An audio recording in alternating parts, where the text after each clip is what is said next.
Muy buenas noches, señoras, caballeros, bienvenidos al Gato al Agua.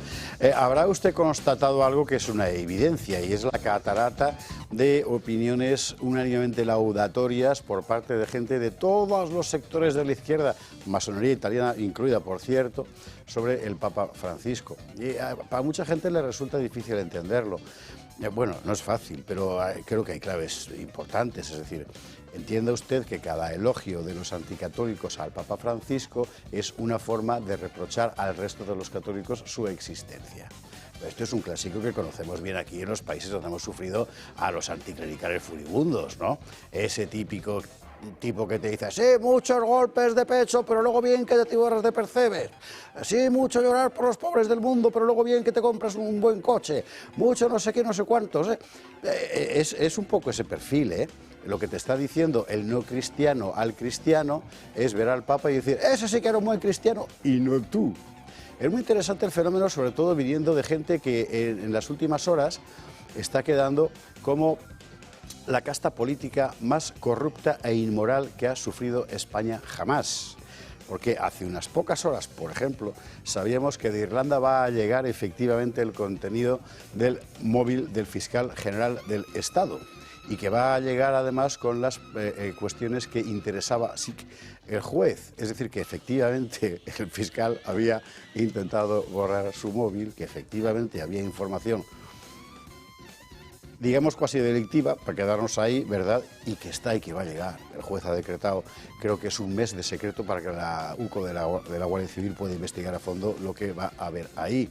Es también el día en el que todos hemos sabido que al mismo tiempo que el gobierno se daba golpes de pecho, este sí, y en algunos casos de pechos, con el asunto del genocidio israelí en Gaza y no sé cuántos, le estaba comprando 15 millones de cartuchos al ejército israelí. Al mismo tiempo y sin despeinarse. Estamos ante la gente más inmoral y corrupta que ha gobernado nunca España. Nunca ha habido una gente así. Siempre hay corruptos, siempre hay inmorales, siempre, claro, sí, es la condición humana, pero ostras, todos juntos y en comunión, llevando hasta el extremo la contradicción sobre lo que dicen sus propias creencias, y aún peor, tantos millones de españoles dispuestos a seguir diciendo estos sí que son cristianos y no como tú.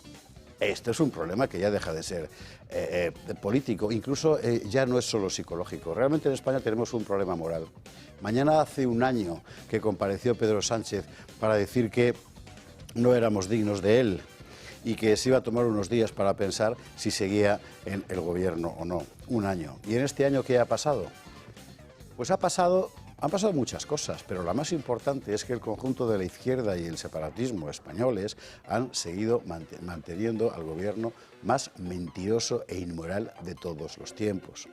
Por eso el problema de mantener aquí a este gobierno ya no es solo político, el problema de que alguien lo siga manteniendo y votando ya no es solo psicológico, no, realmente tenemos un problema moral.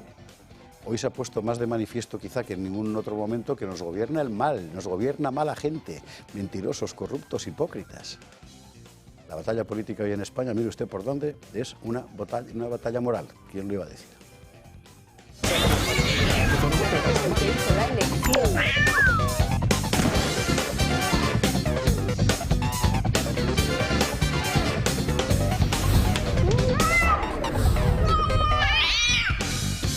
Bueno, son las 21:48, las 20:48 en Canarias. Tengo que volver a decir, como ayer, porque no paran de llegar mensajes, que muchísimas gracias de corazón a todos los que estuvisteis viendo el programa del lunes dedicado monográficamente al Papa Francisco y a su pontificado. Y que era un programa complicado, porque fue el único programa crítico en la televisión española y seguramente europea, ¿verdad? Pero tuvimos al otro lado pues a miles y miles de vosotros que seguís mandando mensajes y de verdad para nosotros aquí estamos para eso. Así que de verdad muchísimas gracias por estar al otro lado y aquí seguiremos contando lo que nos parece cabalmente en nuestro modesto saber y entender qué es lo correcto, qué es la verdad. Y nos equivocaremos. Bueno, también sabemos que están ustedes ahí para decirnos, os habéis equivocado. Bueno, de momento, ¿qué tenemos? Pues hoy tenemos un poco de todo. Titulares. Hablando de hipocresía, bueno, la hipócrita puesta en escena de la izquierda española por el gasto militar, que es un poco llamativo. Vamos a ver, ¿Tenemos que creernos ahora de verdad que la gente de Izquierda Unida en el gobierno no sabía esto? Si esto es así, vamos a ver, es que son tontos. Claro. Oiga, que ser ministro es muy importante, que hay una cosa que se llama comisión de subsecretarios, ¿verdad? Que es muy difícil mantener un secreto en un ministerio y que no se entere nadie de lo que está pasando. Ahora trata de convencernos Izquierda Unida de que ellos no sabían que el gobierno le había comprado 15 millones de cartuchos a Israel. Bueno, no lo sé. De momento quizá la que debería hacer un poco de penitencia es Yolanda Díaz, que seguro que encuentra el cilicio más fashion. En materia judicial tenemos lo del fiscal que acaba de llegar, lo de su móvil, y vamos a tener que esperar un mes todavía para saber qué es lo que había ahí dentro. Aldama, que no se retracta del asunto de los pagos a la cúpula del PSOE, y el asunto Begoña que sigue para adelante. Bueno, todo está siendo al final lo que se dijo, lo que se denunció. Todo lo que en su momento dijo el gobierno y dijeron sus terminales, pues era mentira, como prácticamente todo lo que hace este gobierno. ¿Y pasa algo? Pues yo creo que lo que pasa fundamentalmente es que la gente está hasta el gorro. ¿Y sabe usted cuál es el problema? El problema es que en España la gente cuando está hasta el gorro contra lo que se cree no se levanta, se marcha, se retracta, como pasó en la Primera República, que se pudo proclamar porque la inmensa mayoría del país le dio la espalda al poder. Y cuando le das la espalda al poder, hay que vigilar bien. Vamos a hablar hoy de una campaña importante que está llevando a cabo Elena Ramallo y Sonia Sierra con el asunto del velo islámico. Han recibido, como usted sabe, son profesoras, son abogadas, que han recibido innumerables amenazas por decir que no se puede llevar a las niñas con velo en el colegio, porque van forzadas. Bueno, les han dicho de todo. Han empezado una campaña de firmas, España libre de velos, y hoy hablaremos con Elena Ramallo para que nos la cuente. En Roma, como es inevitable, pues hay cábalas de todo género sobre el nuevo Papa. Bueno, en Roma y en todas partes, ¿no? Ya parece descartada la opción Tezanos, que era que el Papa fuera Pedro Sánchez, y a partir de aquí, un poco de todo. Es muy interesante, por cierto, lo que ha dicho el cardenal Nolan, que es un norteamericano. Veremos lo que ha contado y repasaremos los nombres fundamentales de los papables. Y en esa especie de iglesia invertida que es el Foro de Davos, el Foro Económico Mundial, tenemos relevo en la cúpula. Klaus Schwab se jubila. Y han puesto un señor que era el presidente de Nestlé, que fue aquel que dijo que el agua no podía ser un bien público, que había que privatizarla. O sea, esto van a lo que van. Por cierto, le acaban de encontrar a Klaus Schwab hace unas horas un montón de facturas que había pagado con dinero del Foro Económico Mundial, de sesiones de masajes y eso. Y no fue en el Parador de Teruel, fue en otros lugares.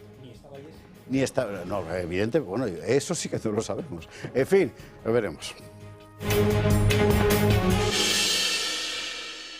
Ni estaba Jessica, ni estaba en principio la Pardo de Vera, que, como usted sabe, la Audiencia Nacional ha pedido al Supremo que le investigue, eso que antes se llamaba que la impute, y que eso realmente suena fatal, por su contratación caprichosa, la de Jessica.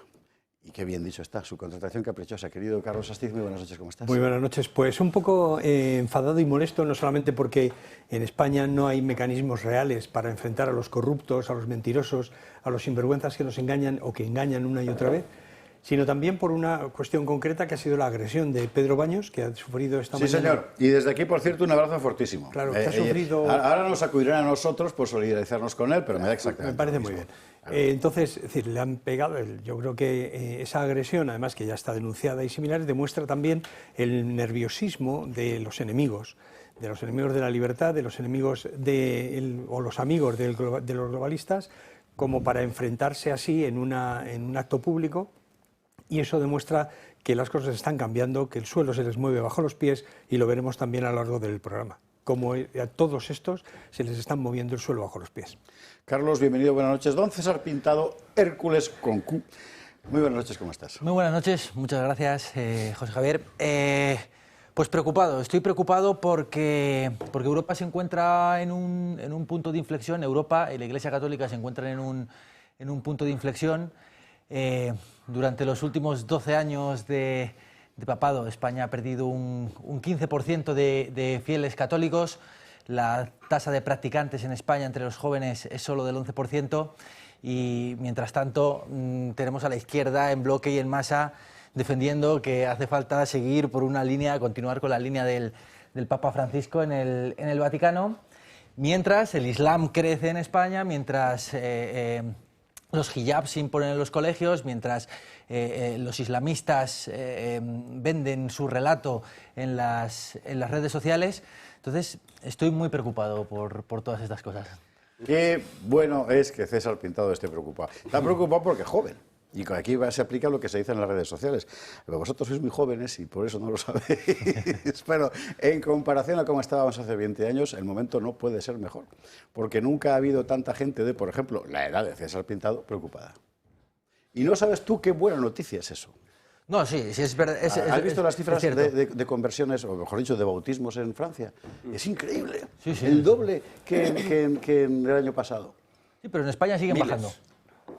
No solo el doble, sino miles. Estamos hablando de decenas de miles de hubieran sido 20, hubieran sido 40. En Inglaterra, por primera vez desde los tiempos del infame Enrique VIII, ya hay más católicos que anglicanos.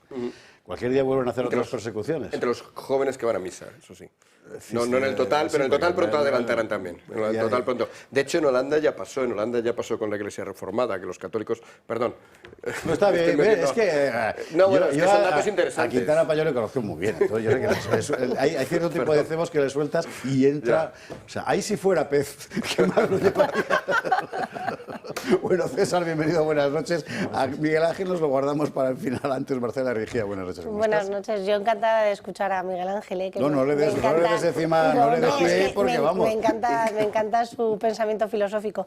Y la verdad que para mí es una esperanza que los jóvenes, en los que me incluyo, ¿vale? Estemos preocupados por el futuro de la nación. Eso es una esperanza para España y eso es una esperanza para las generaciones venideras. Por ejemplo, la preocupación que yo tengo con mis hijos y con el futuro que les espera, con lo cual que haya jóvenes que se estén preocupando por el futuro de las naciones europeas, por volver a sus raíces y recuperarlas, pues es un alivio. Y luego siempre tienes al cenizo, que generalmente es un boomer como un servidor, ¿verdad?, que te dice eso de, pero es que son una minoría. Pero claro, toda la vida de Dios, los que han hecho los cambios son las minorías, que son las conscientes. Las mayorías generalmente van a su bola y sencillamente se dejan arrastrar. O sea que no, pues claro que son minorías. De lo que se trata es de que sean minorías decisivas y aquí es donde está la gran cuestión. Marcela, bienvenida, buenas noches. Hombre, don Miguel Ángel Quintana Paz. Me quedan datos por... Ahora, venga, ponlos. No añadir, pero comentar el que decía César, el del 11, o lo decías tú, el del 11%, de los que lo dijiste tú, ¿no? El del 11% en realidad es en la franja más joven, o sea, los que están entre 18 y 24 años. En la siguiente, 25-35, es inferior, es de 8. O sea que en realidad hay un pequeño repunte en la última franja. Es un repunte que alguien dirá, vale, son solamente 3 puntos, pero 3 puntos porcentuales aquí es prácticamente avanzar un tercio del 8 que hay, un tercio más hacia el 11. Quiero decir que incluso ahí hay pequeños signos, siempre en el lado de las minorías, como decía Javier, pero hay pequeños signos de que algo está cambiando. Aún así me preocupa que el número de votantes de Vox, por ejemplo, en esa franja de edad es de 30% y el número de practicantes es del 11%. Algo mal está haciendo la Iglesia si no está siendo capaz de crecer. Acorde está creciendo el conservadurismo entre los jóvenes. Eso es un problema que yo creo que habría que abordar. Aún así, justo hoy ha salido una encuesta, precisamente, de Sigma 2 sobre esta cuestión, sobre asistencia religiosa y política, y el porcentaje que atribuye a la encuesta Vox en general en toda España era el 12. Es un poco bajo para lo que dicen otras encuestas, no sé si se basó en el último porcentaje de voto, porque se parece sospechosamente mucho. Vale, pues si el de Vox es un 12%, sin embargo, el porcentaje de los que van a misa y que votan a Vox es prácticamente el doble, 24%. O sea, que en ese sentido hay una sobrerepresentación, ¿no? Es curioso, por ejemplo, que en el Partido Socialista prácticamente tienen la misma cifra, aproximadamente un 20% de votos, 19 y pico de asistentes. O sea yo creo que en el fondo no está mal que la política y la... Socialista, en el Partido Socialista el porcentaje de los que van a misa y el porcentaje de los que lo votan... Es que hay que decir una cosa que mucha gente le va a molestar, pero oiga, la vida es así. Ni el voto ni la fe son categorías ilustradas. la gente se mueve por razones, por motivos que no son estrictamente racionales, ni que proceden de una reflexión previa, etcétera, por ese tipo de motivos, ¿no? Yo tengo un muy buen amigo, una persona a la que quiero mucho, que es presidente de una cofradía de Semana Santa en Sevilla, no lo diré por no tal, y que es del PSOE de toda la vida. Pero es la generación, lo asombroso sería que fuera de otra cosa. Creí que ibas a decir, es presidente de la cofradía y es ateo. Eso ya, bueno, hay algún caso. Claro, ¿cómo compagina él votar a un partido abiertamente anticatólico que en otro tiempo asesinó religiosos, y hoy viendo a Bolaños parece que lo podía hacer en cualquier momento, ¿verdad? Y pues es que no se ha hecho la pregunta. No se la ha hecho, seguramente tampoco le ha hecho falta en su vida. Sí. O sea, estás en Sevilla, en un contexto concreto, en un contexto social, profesional, cultural, y hay una generación, usted sabe que es así, en fin, no solo en Sevilla, en otros muchos lugares, en la que cierta generación, coño, pues tiene que ser del PSOE. Y además, Semana Santa y cofrade. Sí. También hay que decir que la total correspondencia entre voto y cuestiones religiosas es imposible, probablemente ni siquiera es deseable. Por ejemplo, muchos de estos votantes de Vox, ya sea de ese 20% que va de los que van a misa o ya sea del 12%, muchos de esos votantes de Vox seguramente piensan que la inmigración es un problema. Pero esto no es lo que dice hoy la Iglesia en España. Efectivamente. Entonces, ahí también podríamos, si alguien muy exageradamente, ya sabemos aquello de que decía Chesterton, ¿no? Que el loco lo único que le queda es la razón totalmente descontextualizada de todo e intenta ser totalmente coherente en todo, lo cual es imposible, porque además yo no estoy seguro de que esta agua que está aquí, cuando me he dado la vuelta no me hayan metido veneno, entonces sería imposible. Y esa no, porque es Aquadeus, pero... decía la de la taza, no. Aquadeus, por supuesto, viene siempre perfecta. Pero lo que quiero decir que no podemos aplicar solo la razón para cada movimiento que tenemos, ¿no?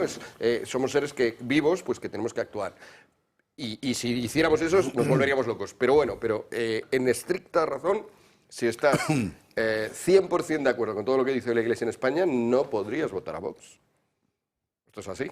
Porque la Iglesia está lanzada. Además, es uno de los muchos mensajes que debería tener la Iglesia. Bueno, la mayoría de ellos. Muchos fieles siguen siendo fieles, aunque no estén 100% de acuerdo. 100% de acuerdo, ¿no? claro. O sea, vamos... Pero que muchos de los mensajes, la mayoría de los mensajes de la Iglesia no tendrían que ser políticos, empecemos por ahí. Eso es lo principal. Estáis empezando a destripar el guión de una forma salvaje. Vale. Vamos a hacer una cosa. Sí, porque esto tiene que ver con... Me encanta escuchar. Es que Quintana Paz fue mi profesor en ISEP, que lo tengo que decir, y era un gusto escucharle. Tú también, José Javier.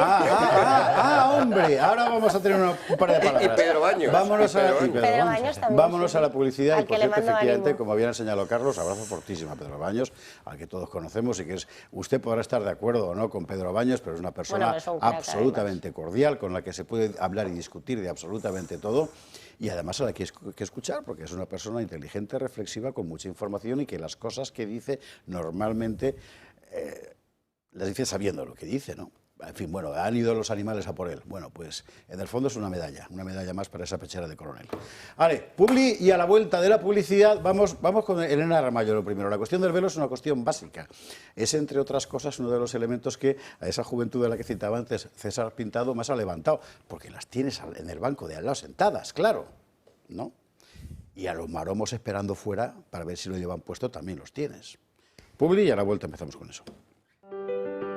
7 millones de personas viven en nuestro país con artrosis, una enfermedad degenerativa que va desgastando el cartílago de las articulaciones, produciendo dolor e inflamación.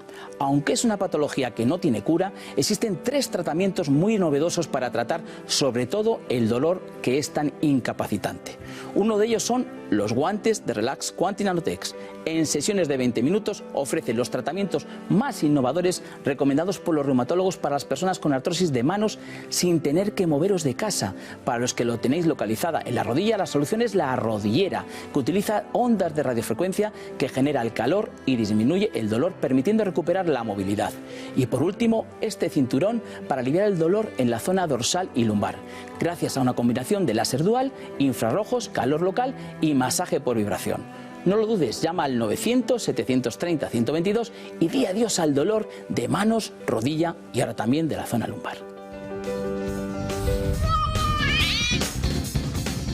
2208, 2108 en Canarias. Hoy tenemos por delante un montón de cosas. Por supuesto, vamos a hablar del Papa, claro, del final del pontificado de Francisco, de lo que ha significado y de lo que puede pasar a partir de ahora, que es lo que yo creo que a los católicos les importa fundamentalmente, ¿no?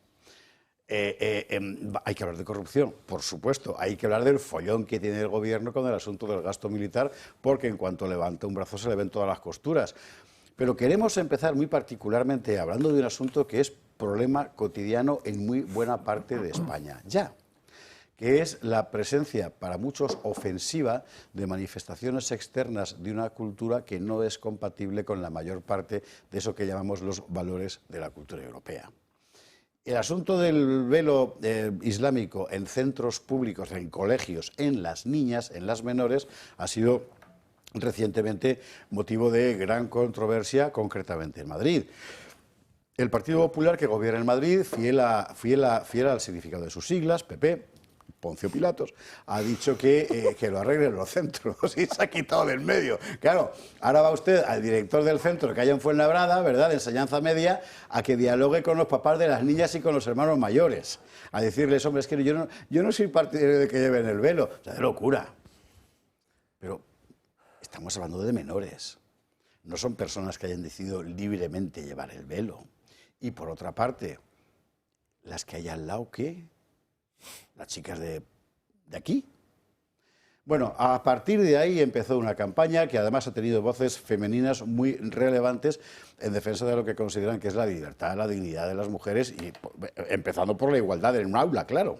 Una de ellas es Elena Ramallo, que ya estuvo aquí para hablarnos de este asunto y que acaba de comenzar una campaña de recogida de firmas. ¿Dónde? Donde todo el mundo. En change.org, que es donde hay que hacerla, ahí vamos a verla, por una España libre de velos. Si usted quiere, ya de entrada usted vaya entrando y vaya firmando, porque vale la pena. Y si no está suficientemente convencido, pues vamos a escuchar a Elena Ramallo para que nos convenza. Elena, muy buenas noches, ¿cómo estás? ¿Qué tal? Hola, buenas noches. Bueno, enhorabuena por la iniciativa. Al final es llevar a la gente un problema muy real que la mayor parte del personal no quiere ver, ¿eh? Sí, efectivamente, es que esto no es un problema, como dije en otras ocasiones, de la comunidad musulmana. Esto es un problema de nuestro país, de España, de nuestra civilización y de nuestra sociedad, que estas personas que han venido a vivir a nuestro país pues tienen que adaptarse a nuestras leyes, a nuestras normas y a nuestra sociedad, y no al revés, que es lo que estamos viendo. Tenemos que ser nosotros, parece ser, los que nos adaptemos.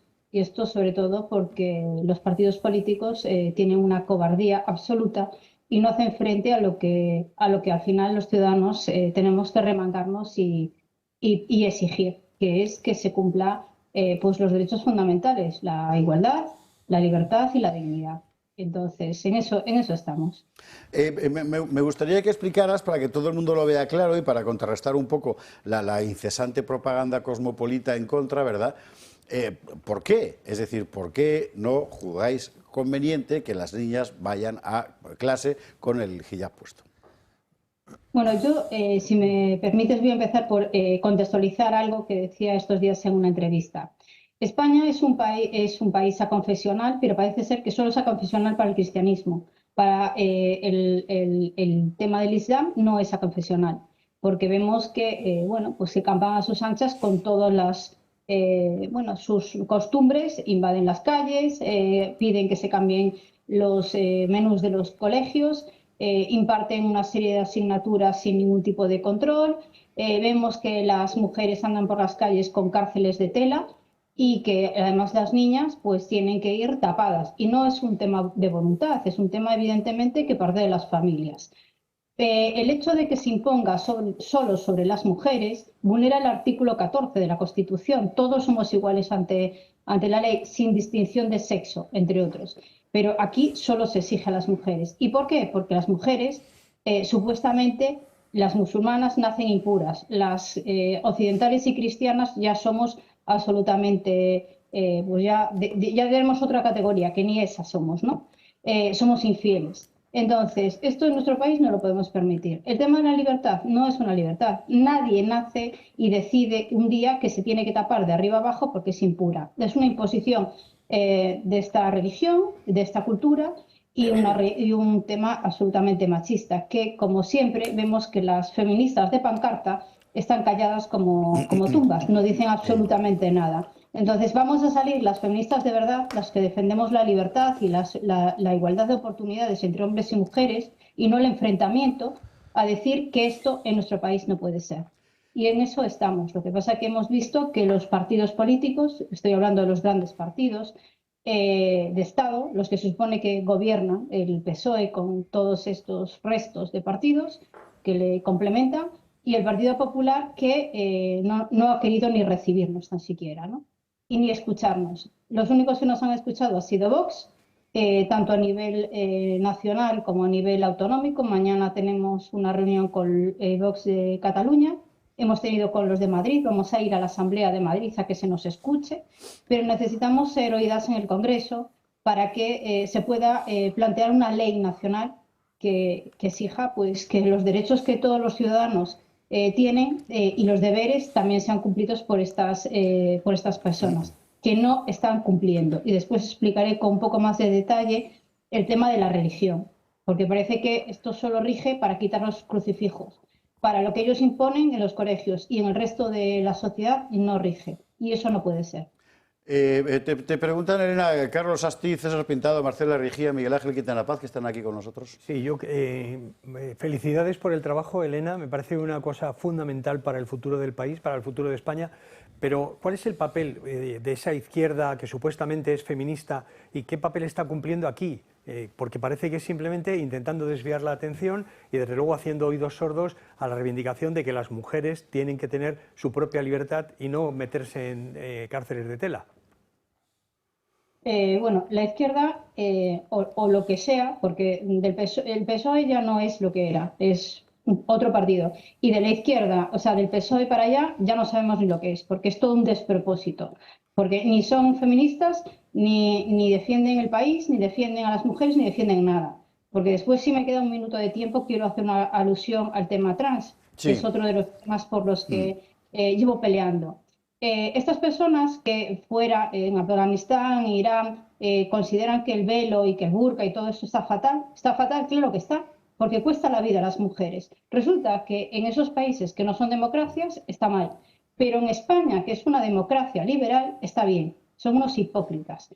Y el resto son unos cobardes. Y yo, como soy una ciudadana libre y no debo nada a nadie, y soy una investigadora que me he ganado mi prestigio, puedo decir esto como lo estoy diciendo. Es decir, los partidos son los responsables de la situación que está viviendo España y la que está viviendo Europa, que son lo mismo. Es decir, permitiendo una invasión y el borrado de nuestra civilización, nuestra sociedad y nuestros valores, que no olvidemos que es humanista cristiana. Y gracias a eso vivimos en sistemas democráticos. Por lo tanto, los ciudadanos no lo vamos a permitir. Por lo menos esta ciudadana no lo va a permitir.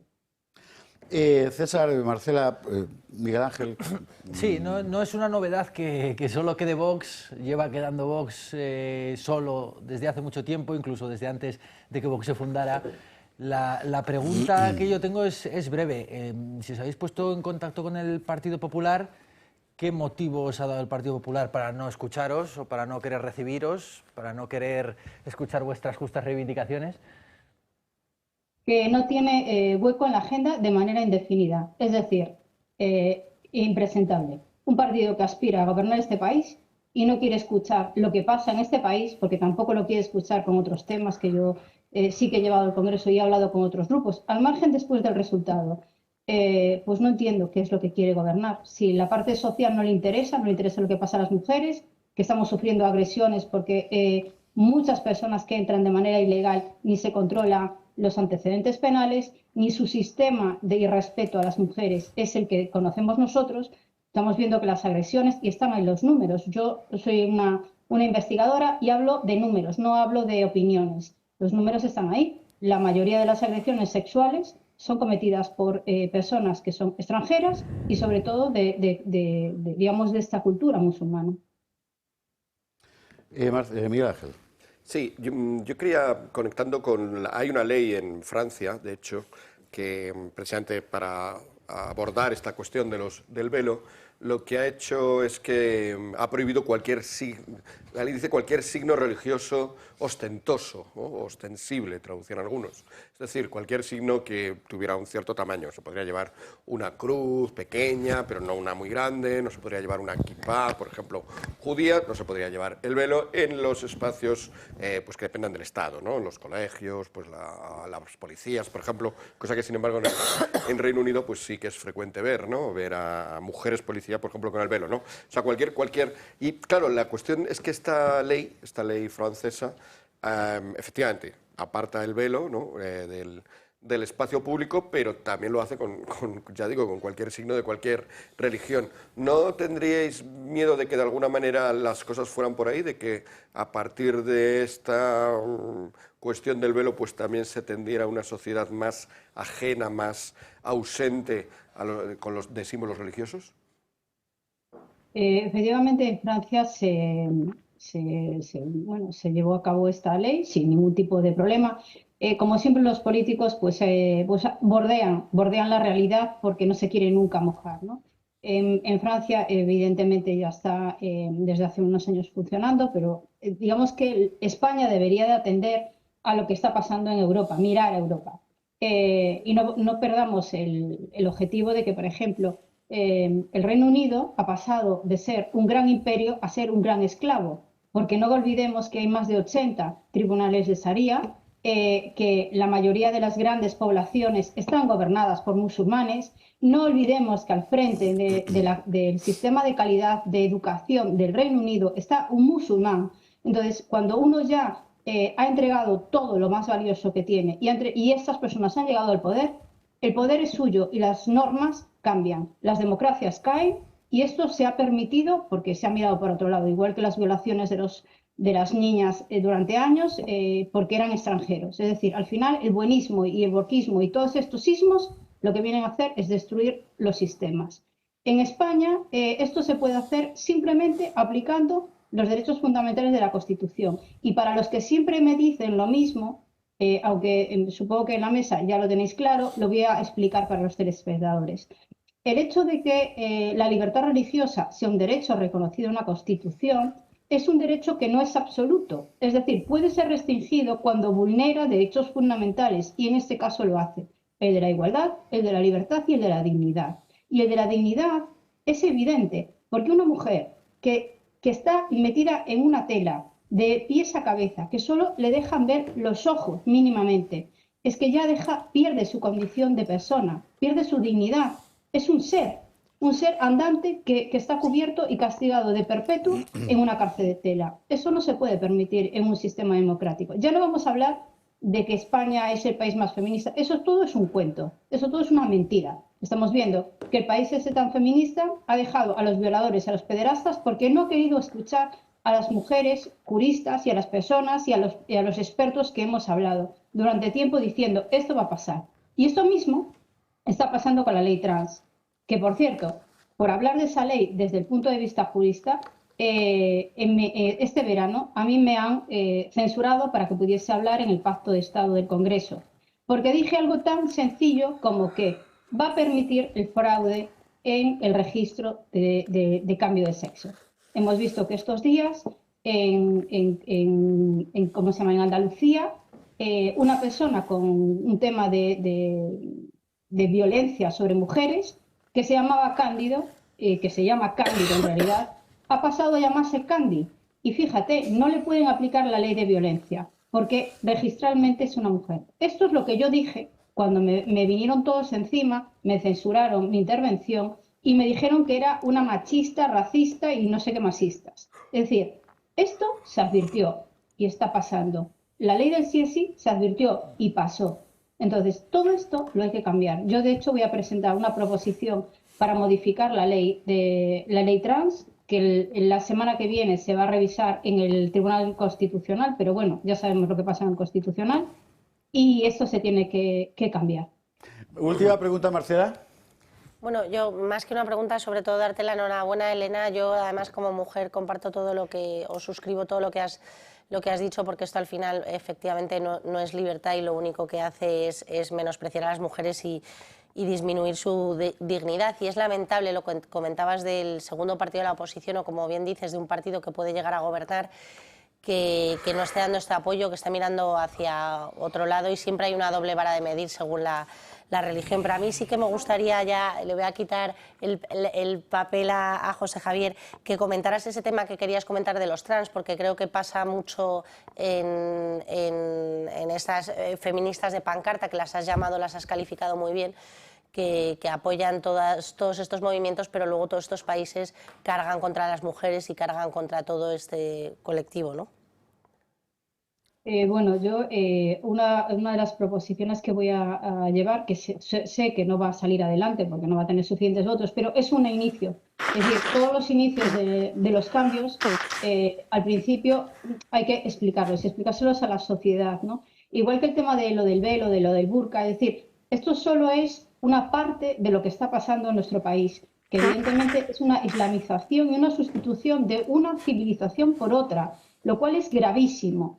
Que, por cierto, a colación de que estos días ha muerto el Papa actual, espero que el próximo Papa tenga como uno de los principales retos y de misiones mantener la civilización cristiana, mantener el humanismo en nuestro sistema occidental y luchar para evitar que la islamización se lleve por delante todo y que al final pues pase lo que está pasando, es decir, las matanzas de cristianos, la situación de que en nuestros propios países somos extranjeros y somos personas que no podemos ni hablar de la Semana Santa ni de la Navidad porque estamos vulnerando los derechos de quién. Esto es nuestro país, nuestra cultura. Entonces, eso es lo que hay que exigir.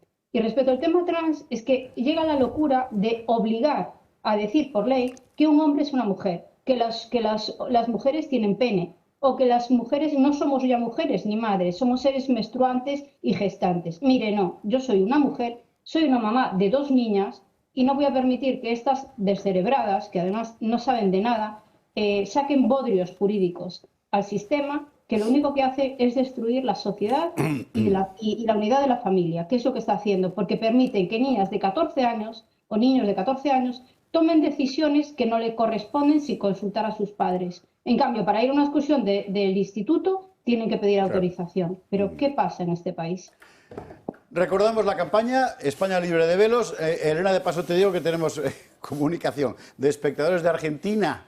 Que qué bien, que aquí también queremos, allí en Argentina. Bueno, pues de momento pueden firmar igual. Change.org, España libre de velos. Les recuerdo la campaña abierta por Elena Ramallo muy fundamentalmente para, oiga, que sigamos siendo lo que somos.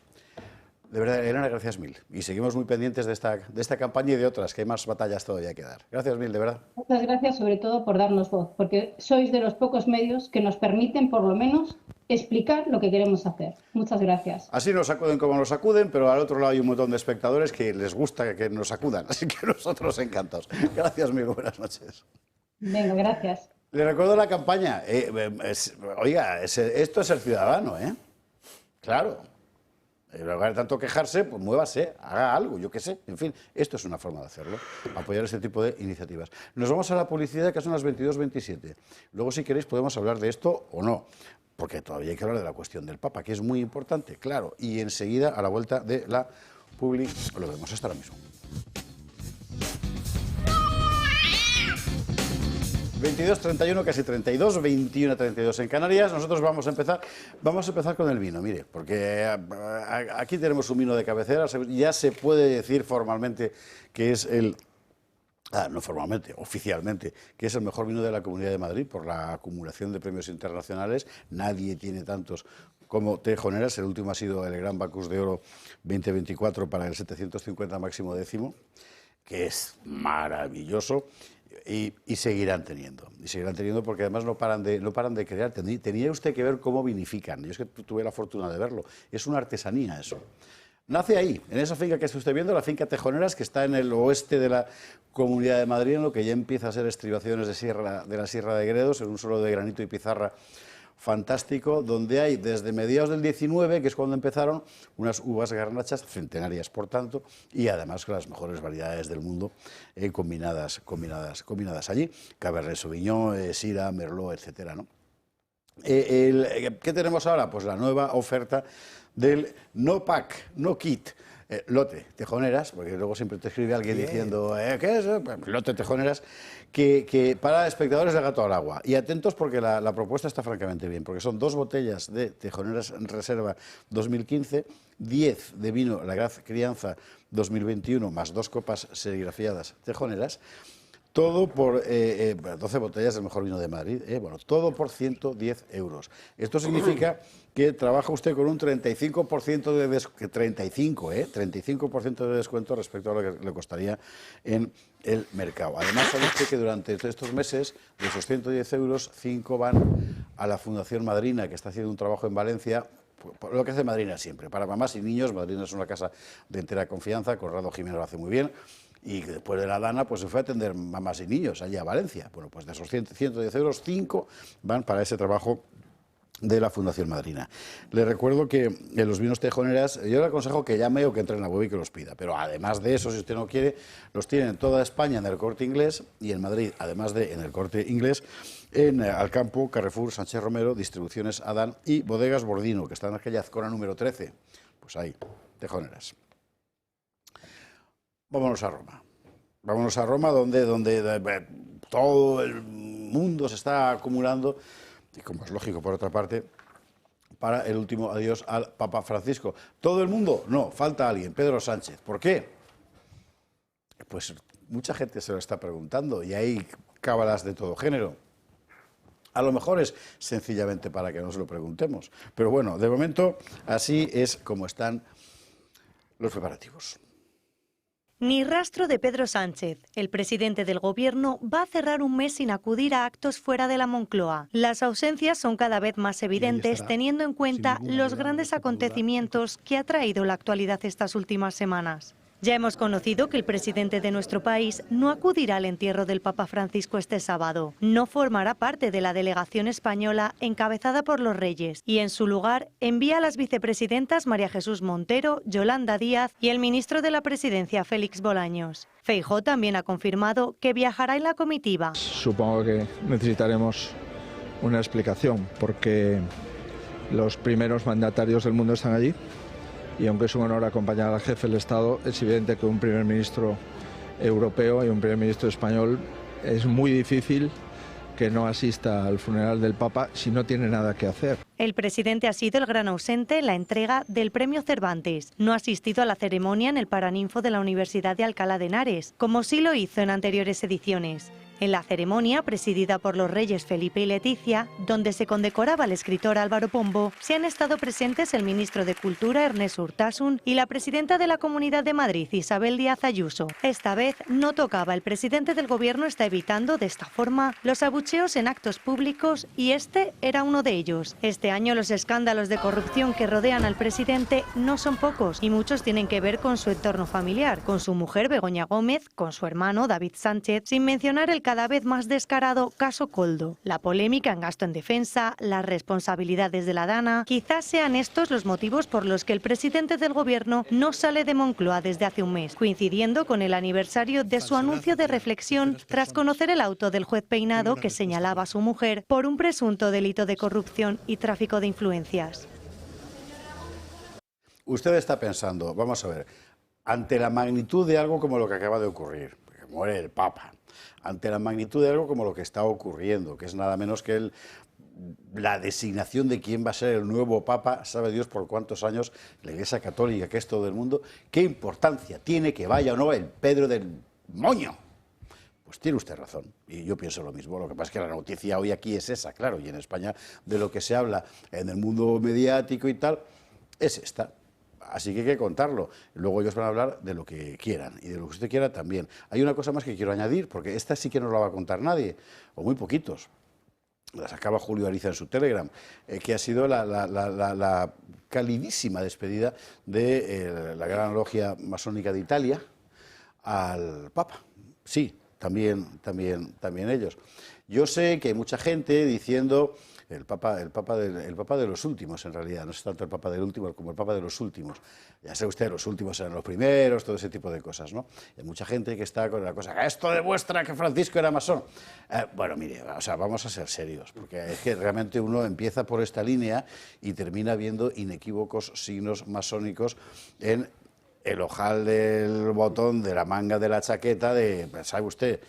En fin, no pongo nombres para encima que no piense usted, ese sí que es masón, no.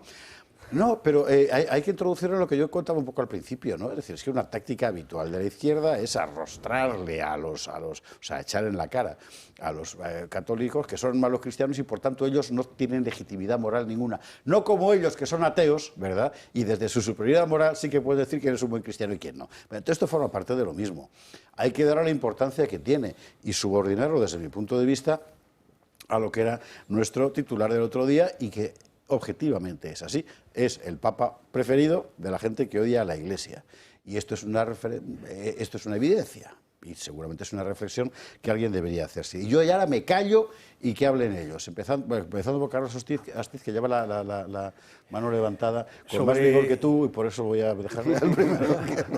Sobre el Papa Francisco, es decir, al margen de la cuestión religiosa en la que yo no voy a entrar, es decir, yo creo que hay una cosa, es un papa, por lo menos el papado ha sido un papado ambiguo, en el sentido de que ha compartido mucho de los planes que tenía el capital monopolista, de los globalitarios, ha visto con buenos ojos la invasión migratoria, porque no se puede llamar de otra manera, no es solamente decir pobrecitos los que vienen, no, decir, hay todo un proceso, lo que hablábamos antes, lo que hemos visto antes, es un plan completo, decir, de sustitución de unas civilizaciones, de romper las civilizaciones democráticas, las naciones democráticas que las albergan, precisamente para que sean más fácilmente controlables, porque el Islam tiene algunas ventajas para esto, y Francisco no supo explicarlo con claridad, ¿no? Yo creo, a lo mejor ni siquiera tenía intención. Es decir, el Islam está muy imbricado de política, hasta el extremo de que la mayoría de sus dirigentes políticos son también comentadores de la fe, o son,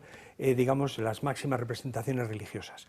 También todo aquel que no es decir, es un movimiento muy excluyente, porque todo aquel que no es islámico, desde luego está más cerca del infierno que del paraíso.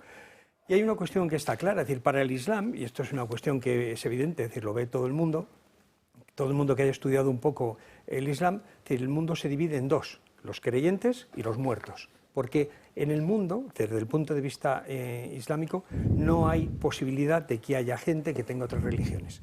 El Islam es absolutamente excluyente. Si no es excluyente en estos momentos en una gran parte de la tierra es porque hay gente que se le opone.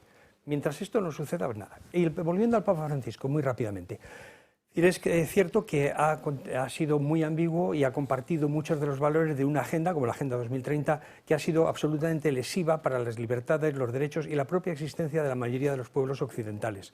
Ha visto con demasiada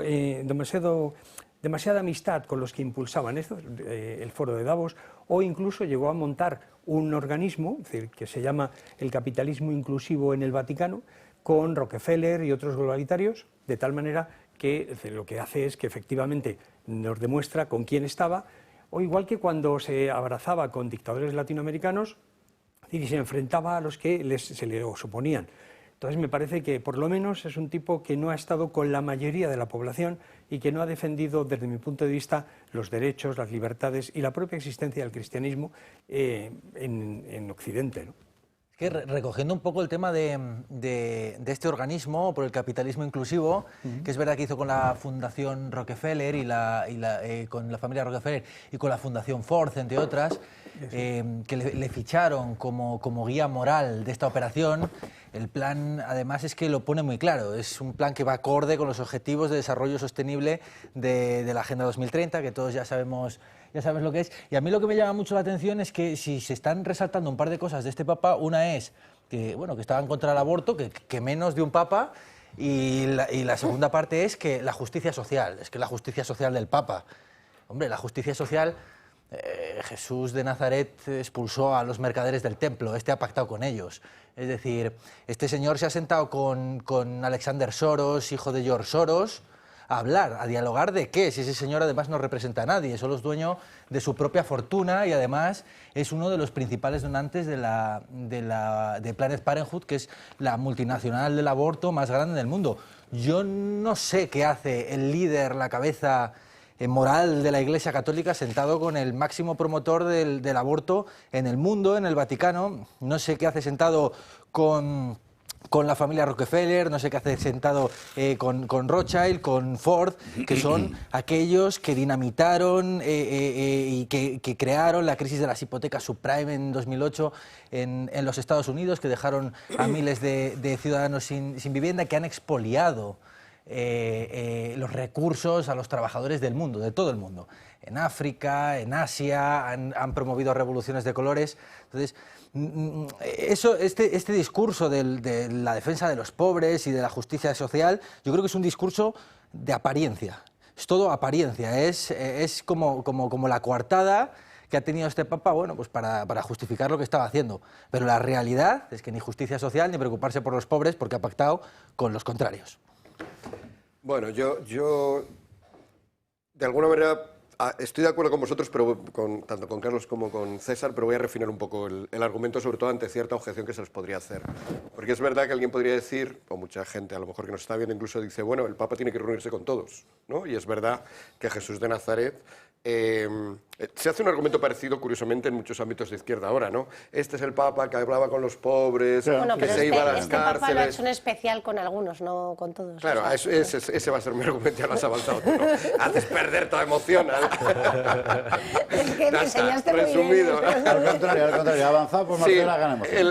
O sea, quiero decir, Jesús estaba con los pobres, llamaba la atención porque iba con los pobres, con los apartados de la sociedad, con los discriminados, sí. Pero no estaba solamente con los pobres, y hay múltiples ejemplos, ¿no? Acabamos de pasar la Semana Santa, ¿no? Nicodemo, José de Arimatea, que era lo bastante rico como para tener una tumba excavada en la piedra y regalársela. O sea, que no era ningún depauperado. Zaqueo, por ejemplo, pues era un tipo que se había enriquecido mal, encima de una manera corrupta, pero se había enriquecido bastante, ¿no? Y Jesús, en cuanto que le ve, nada más y nada menos que le dice, esta noche voy a tu casa a cenar. O sea, que la característica de Jesús y de todo buen cristiano sería un poco esa, ¿no? La de reunirse con todos. ¿Cuál es el problema del Papa? Evidentemente a mí tampoco me parece muy inspirador que se reúna con Soros, efectivamente, que no es nadie, o con Emma Bonino, una política que había sido fundamentalmente en la historia de la política italiana una promotora del aborto, ¿no? Pero ¿está mal que se reúna con ella? Bueno, pues tampoco me parece mal, siempre y cuando, no lo parecía, pero el Papa le comentara, oye, eso que hiciste con el aborto a lo mejor no estuvo bien, porque a lo mejor así la ayudas a Emma Bonino. Yo creo que una genuina compasión con Emma Bonino no es ir a reunirse con ella, tomar un café y darle unas palmadas malas. Eso lo podemos hacer, sinceramente, cualquiera. No me parece especialmente cristiano. Lo que me parecería cristiano pues es desafiarla, ¿no? Invitar a Emma Bonino a ser mejor. Y una Emma Bonino que todavía siga pensando que por promover el aborto en Italia fue buena persona es un desastre en ese aspecto concreto de su vida, y por lo tanto cualquiera que se reuniera con ella tendría un poco que ayudarla. Y no parece que eso fuera lo que hacía el Papa. Por lo tanto, ¿hay algún problema con que el Papa se reúna con esta gente? En principio no. Hay un problema con que se reuniera con esa gente y se le viera, es verdad que no tenemos grabadas las conversaciones, pero estuvieran ellos sonrientes, alegres, salieran, nunca dijeran, pues me he echado un rapapolvos o me he iluminado este aspecto que no veía. No, eso ahí quizá sí que hay un problema. Y lo hay también, que era lo que decías tú, Marcela, con que es que solo se reunía con esta gente.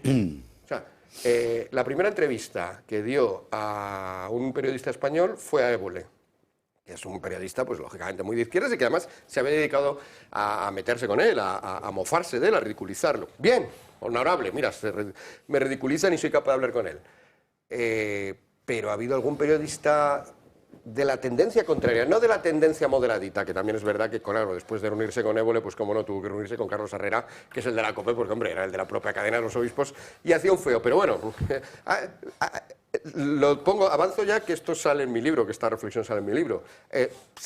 ¿Podemos imaginarnos al Papa Francisco en una entrevista contigo, por ejemplo? Ninguno nos lo imaginamos, ¿no? O sea, y no nos lo imaginamos porque es que no lo ha hecho ni con José Javier Esparza, ni con los periodistas conservadores de Estados Unidos, ni con los periodistas conservadores de Francia. Es decir, había un claro sesgo. Y un sesgo que además, y esto es importante para entender la figura de Bergoglio, no es un sesgo basado en, no sé, en que eran blancos, negros, altos, bajos, es un sesgo siempre político. Y es una figura, desgraciadamente, Bergoglio, que ha sido íncita y profunda y de manera continua, ya antes de ser papa, esto, Lorit Zanata, un experto en la historia de los populismos, no es un experto en el papa, él en realidad es un catedrático de la Universidad de Bolonia que es experto en otras cosas, pero como investigador del populismo se ha dedicado mucho a investigar al papa y esto lo tiene muy corroborado, o sea, toda su vida ha sido una persona que ha dado desde sus distintos puestos, ¿no? Provincial de los jesuitas, arzobispo de Buenos Aires, a papa ahora, que le ha dado una importancia extraordinaria a hacer política, a los discursos políticos. Y discursos políticos siempre de un lado muy concreto. Y eso es un sesgo. La Iglesia es uno de los rótulos que tiene, quizá el más famoso de hecho es Mater et Magistra, ¿no? Madre y maestra. Y el Papa tiene esa función, la de ser maestro. Yo no sé, los espectadores o no sé vosotros, pero cuando yo iba a una clase y el profesor se dedicaba a contarme sus ideas políticas en vez de enseñarme la materia, me sentaba muy mal, porque lo estaba haciendo muy mal. Porque la función del profesor no es aprovechar que le han nombrado profesor de universidad o profesor de esta escuela para hacer propaganda política. Su función es enseñar su materia, matemáticas, literatura o religión. Y la función del Papa era enseñar el Evangelio. Cuando contaminaba esto, y lo digo con esa palabra fuerte, pero sin más, cuando lo contaminaba de sus propias ideitas, opinioncitas y sesguitos políticos, estaba perjudicando su mensaje, es el mensaje evangélico, nada más y nada menos, estaba perjudicando su misión como Papa y estaba haciendo las cosas de una manera que no es adecuada. Pongo un ejemplo más, hay muchísimos, porque claro, sintetizar ahora, pero hay otro. Hace unos días, un par de semanas casualmente, me topé con algunos de los encuentros que se han hecho en el Vaticano de tipo de investigación, ¿no? Hay varias academias vaticanas, hay una academia concretamente sobre la vida, por ejemplo, de la cual también podríamos hablar mucho, pero ahora voy a centrarme en la Academia de Ciencias Sociales, que ha organizado numerosos encuentros, simposios para hablar de temas. Quedé absolutamente asombrado. O sea, no sé para qué se reunían a hablar. Todos los que iban a estos encuentros piensan igual. No había ni, todos, son gente famosa. Grabois, que es un extremo izquierdista, se ha presentado a las elecciones y todo en la propia Argentina. Emide Kulcha, que es una teóloga también ultraprogresista y tal. Todos son del mismo lado. No, pero digo yo, pero lleva a uno o dos para acosarle, para criticarle, y no digo ya conservadores o no digo ya tradicionalistas, líbreme Dios de pronunciar esa palabra. No, pongamos un liberal, alguien centradito, alguien moderadito. No, era todo gente extremadamente... Bueno, este sesgo es grave y no se ha criticado, bueno, pues porque existe una costumbre, a mi juicio errada, de pensar que el Papa es una especie de Dios en la tierra, y lo cual es, por cierto, idolatría y está prohibida por el primer mandamiento de la ley de Dios, y que es perfecto y que no se le puede criticar. Una cosa buena del Papa, por cierto, él mismo tiene declaraciones varias veces, pero una, por ejemplo, a los propios obispos italianos, cuando se reunió con ellos, la Conferencia Episcopal Italiana, diciéndoles, oye, que se puede criticar al Papa. Claro que se puede criticar al Papa, el propio Papa decía que se puede criticar al Papa. Vale, entonces, me da pena, ¿y por qué me da pena que no se haya criticado? Cuando dijo eso, ¿sabes de qué me acordé yo? De aquello de Mao Zedong, de que florezcan 100 flores, 100 escuelas de pensamiento, y se usarían... Se puede criticar al Papa para que me quede. Bueno, claro. Es verdad, pues mira, eso es verdad. Se puede criticar al Papa, pero hasta un punto. Esto que estás diciendo es totalmente correcto y de nuevo hay muchos hechos, pero se me ocurre uno. Bruno Forte, un teólogo bastante importante, ahora ya a punto de cumplir los 75 años, con lo cual dejará de ser probablemente arzobispo de Asti, es también arzobispo de Asti. Bruno Forte era uno de sus colaboradores más cercanos, salió criticándole algunas de las cosas que había hecho en el Sínodo de la Familia e inmediatamente lo destituyó de sus colaboradores. O sea que es verdad que ese lado tampoco parece que lo toleraba muy bien. Pero lo que quiero decir es, y empalmo con lo que he dicho al principio, ¿por qué es bueno criticar, o hubiera sido bueno que el Papa tuviera otras voces cerca o que alguno le hubiera criticado? Por el mismo Papa, por el bien del propio Papa. Porque si está rodeado solo de gente que le da la razón, eso obviamente le perjudica a él. Por el mismo motivo que creo yo que Emma Bonino o Yolanda Díaz, cuando fue a hablar con él, que tampoco parece que sacaran el tema del aborto, del cual ella es firme defensora, o Pedro Sánchez, o cualquiera, igual que creo yo que esas personas les hubiera beneficiado que el Papa les criticara algunas cosas de las que defienden que son anticristianas, también estaría bien que alguien le criticara al Papa, en beneficio del propio Papa, algunas de las cosas tan sesgadas, tan politizadas y tan, en el fondo, discriminatorias, digamos la palabra, que tenía el Papa. Y ahora la cuestión es que le queda a Marcela Rigi algún argumento que utilizar, porque si es mío. Entre los tres... No, tú avanzaste el mío, que era la esencia, ya después de ti me ha costado decir algo. La clave, yo creo que la clave la apuntábamos un poco al inicio, que es el tema de la politización, ¿no? O sea, realmente a mí lo que me da pena, como creyente y practicante, es que la Iglesia se haya convertido en ese al final en esa visión politizada de la historia. O sea, aquí hemos visto a un papa que ha recogido un crucifijo de Evo Morales con la hoz y el martillo. O sea, esa imagen para mí, o sea, fue muy impactante. Y la verdad que me resulta lamentable, ¿no? Porque yo creo que la misión y el fin del Papa está para, bueno, pues para llamarnos a los cristianos a la oración, a llevar una vida conforme a los valores cristianos, ¿no? Y creo que eso es un poco de lo que se ha apartado ante los desafíos que sufre el mundo en la actualidad, ¿no? Pero eso por un lado, ¿no? Y por otro lado, yo creo que también es importante recordar que o sea, toda esta politización que solo se ha llevado en una línea, ¿no? Que eso es lo que a mí también me da pena, como apuntaba Miguel Ángel. O sea, tenemos un papa que, por ejemplo, o sea, yo hablo de los temas que conozco y que he vivido de cerca. Por ejemplo, que frente a la 11J del movimiento cubano en contra de Castro y pidiendo la liberación, pidieron ayuda al papa y el papa hizo oídos sordos y se hizo un silencio frente a toda esa lucha de la libertad del pueblo cubano, ¿no? Y frente a un pueblo que está en la miseria, que no hay nada más cristiano que ayudar a las personas que se encuentran, que les han despojado de todo desde los valores más básicos, ¿no? Entonces, bueno, pues yo creo que esto es el legado que nos ha dejado el Papa por un lado y eso a mí pues me da pena. No agotamos el tema, no vamos a seguir hablando de esto, pero querría introducir otros materiales también para que usted vaya teniendo más información sobre la materia. Justamente este sesgo político tan evidente de este papado es lo que hace a muchos pensar que ha llegado el momento de dar un cierto giro. Otros piensan que no, pero bueno. Era muy interesante lo que decía esta mañana el cardenal Nolan. ¿Ha sido esta mañana o ayer? No me acuerdo. Dolan, sí. ¿Qué he dicho yo? Nolan.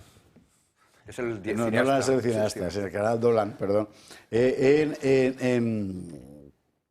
La televisión en Estados Unidos, porque yo creo que es lo que mucha gente piensa.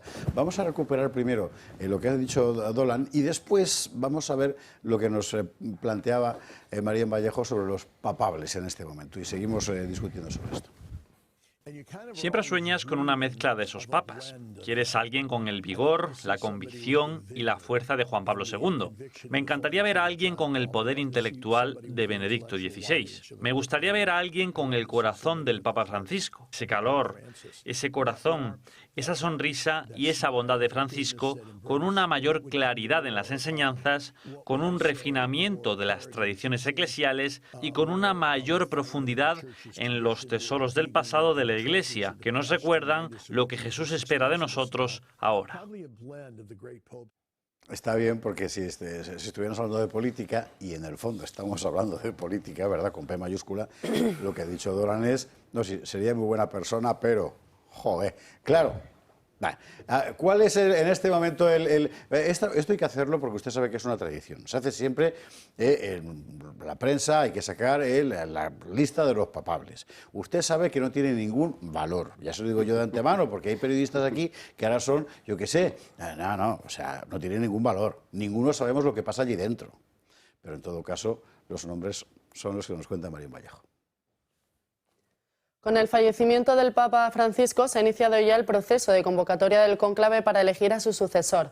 Van a participar un total de 133 cardenales electos, todos ellos menores de 80 años. Ahora se habla mucho de quién podría ser el próximo pontífice y entre todos los nombres que suenan hay 6 españoles que no solo podrían ser elegidos, sino que también van a participar en ese cónclave. Juan José Omella, actual arzobispo de Barcelona, es uno de ellos, pero al tener 79 años estaría al límite de la edad para poder ser elegido papa. Lo mismo ocurre con Carlos Osoro, arzobispo emérito de Madrid. Él tuvo una relación muy cercana con el Papa Francisco y de hecho le llamó el peregrino. José Cobo es el cardenal español más joven al contar con 59 años. Es el actual arzobispo de Madrid y vicepresidente de la Conferencia Episcopal. Y el último nombre español es Ángel Fernández Artime. Es salesiano y también tuvo un trato muy cercano con el Papa Francisco. Pero hay otro nombre que se ha caído de esta lista en las últimas horas, Antonio Cañizares. Es el arzobispo emérito de Valencia y uno de los cardenales españoles con mayor experiencia pontificia. Sin embargo, por motivo de salud, ayer confirmó que no podrá asistir al cónclave, pero sí que podría ser elegido como papa. No es, sin embargo, la única baja. Hay polémica también en torno a Giovanni Angelo Becciu. Tiene 76 años y se convirtió en uno de los colaboradores más cercanos al Papa Francisco. Llegó incluso a ser nombrado número 3 de la Santa Sede y responsable de gestionar las donaciones que los católicos realizan al Vaticano. Pero en el año 2014, cuando apenas llevaba un año en ese cargo, se descubrió que utilizó 250 millones de euros de esas donaciones para comprarse un piso de lujo en Londres. El Papa Francisco entonces le destituyó y le despojó de sus privilegios de ese cargo, entre los que se encuentra el derecho a voto en un cónclave. A día de hoy él sigue defendiendo su inocencia y asegura que el fallecido pontífice no tenía potestad para negarle estar en el cónclave. Más allá de esta polémica hay otros nombres que también suenan como sucesores. Peter Erdo es uno de ellos, es arzobispo de Budapest y primado de Hungría. Pietro Parolin, por otro lado, es procedente de Italia, fue secretario de Estado del Papa desde 2014. Y otro de los nombres que más suena es el de Robert Sara. De ser él el elegido, sería el primer papa negro de la historia de la Iglesia Católica. Esto, como decimos, son los nombres que más suenan a día de hoy, pero hay que recordar que la elección es única y exclusivamente de los cardenales que van a participar en el cónclave. Hay que destacar que de los 133 cardenales, 108 han sido creados por el difunto padre. Esto ha llamado mucho la atención, pero no es la primera vez que ocurre, porque ya, por ejemplo, el difunto Papa, Benedicto XVI, incluyó también a más de la mitad de los cardenales que participaron en el cónclave, en el que luego resultó elegido el Papa Francisco.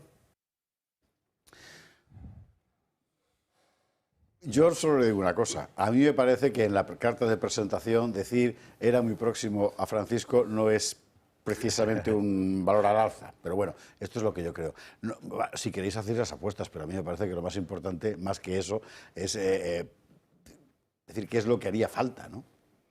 Como a Marcelo le hemos dejado antes fuera, vamos a empezar por Marcelo. Bueno, yo creo que lo que haría falta es devolver a la Iglesia a sus orígenes. O sea, yo creo que hemos perdido eso en el último papado, y lo digo abiertamente porque lo pienso y porque lo veo en muchísimas acciones que ha tomado la Iglesia Católica en los últimos años. Entonces yo creo que lo que procede, no solo... Creo que lo apuntabas tú el otro día, José Javier, no sé, es que no te quiero quitar o mencionar la frase mal. Decías que el Papa era un hijo de su tiempo. Este Papa es enteramente un hijo de su tiempo, absolutamente un hijo de su tiempo. Creo que eso es a lo que... O sea, lo que tenemos que pedir es un papa que sea hijo de otros tiempos, que sean venideros y que sean mejores y que recuperen las raíces de la cristiandad, ¿no? Entonces, en todos los aspectos, que lo vemos que se han perdido a nivel político, a nivel social, a nivel cultural, y también lo ha perdido la Iglesia, por supuesto, ¿no? Entonces, bueno, pues yo creo que eso es lo que tenemos que pedir y que esa sería una esperanza no solo para los católicos y para la Iglesia, sino para el mundo. César, Carlos, Miguel Ángel. Yo quiero enlazar un poco con lo que comentaba Miguel Ángel, y es el tema de que, bueno, sí, que el Papa decía que se puede criticar al Papa, pero no criticarle a él, porque hay un cardenal, se llama Raymond Burke, lo suspendió el Papa Francisco de la vivienda gratuita a la que tenía derecho como cardenal en el Vaticano, y también de sueldo por criticar, entre otras cosas, por la política pro vacunas durante la pandemia del Papa Francisco, y por criticar un poco pues su deriva, vamos a decir, progresista dentro de la Iglesia. Una cosa sobre las vacunas y Burke. Al final Burke acabó siendo contagiado. Y una de las anécdotas, quizá no muy brillantes del Papa, es que se rió de él. Dijo, anda, mira que estaba en contra de las vacunas, mira. Pues porque a veces, claro, se da una imagen del Papa como si todo fuera una especie de cosa angelical. Sí, pero después el Papa se equivocó. Antes tenía ciertas bromas que eran como un poquito incómodas. Y esto de reírse de Burke, porque se ha contagiado a pesar de ser antivacunas. Claro, pero es que después al final las organizaciones sanitarias acabaron dando además la razón a Burke, porque han reconocido que esa vacuna no estaba testada y han reconocido todos los efectos secundarios, entonces que el Papa cometió una temeridad a la hora de... un Papa no es un epidemiólogo. A ver, un Papa me tiene que hablar del Evangelio. En el Evangelio no se habla de las vacunas por Vamos a volver donde yo quería llevar el asunto, era lo que haría falta. Claro, no, efectivamente. Pero yo creo que la Iglesia, dentro de todo esto, tiene que, o sea, por su propia supervivencia, al final el Vaticano está en Europa, España es el país que ha evangelizado a prácticamente medio mundo, el catolicismo es una cosa muy europea, también lo decía recientemente en CNews en Francia Robert Sara, que Europa es cristiana y que Europa debe continuar, siendo hay que recristianizar Europa.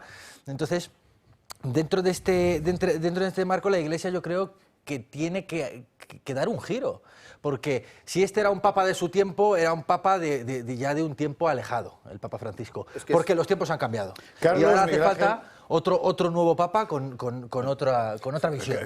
Carlos, solo una cosa, que es que estoy totalmente de acuerdo con esto de César. Era de su tiempo en el sentido de que era del tiempo en el que se formó. O sea, los años 60, los años 70, en ese sentido era de su tiempo, pero obviamente no era de su tiempo en el sentido de que fuera... Sí, esto es lo que explicábamos en el editorial del programa del lunes, efectivamente. Carlos Astiz... Yo creo que no es un hombre de su tiempo, que es el hombre de una parte del tiempo que hemos vivido.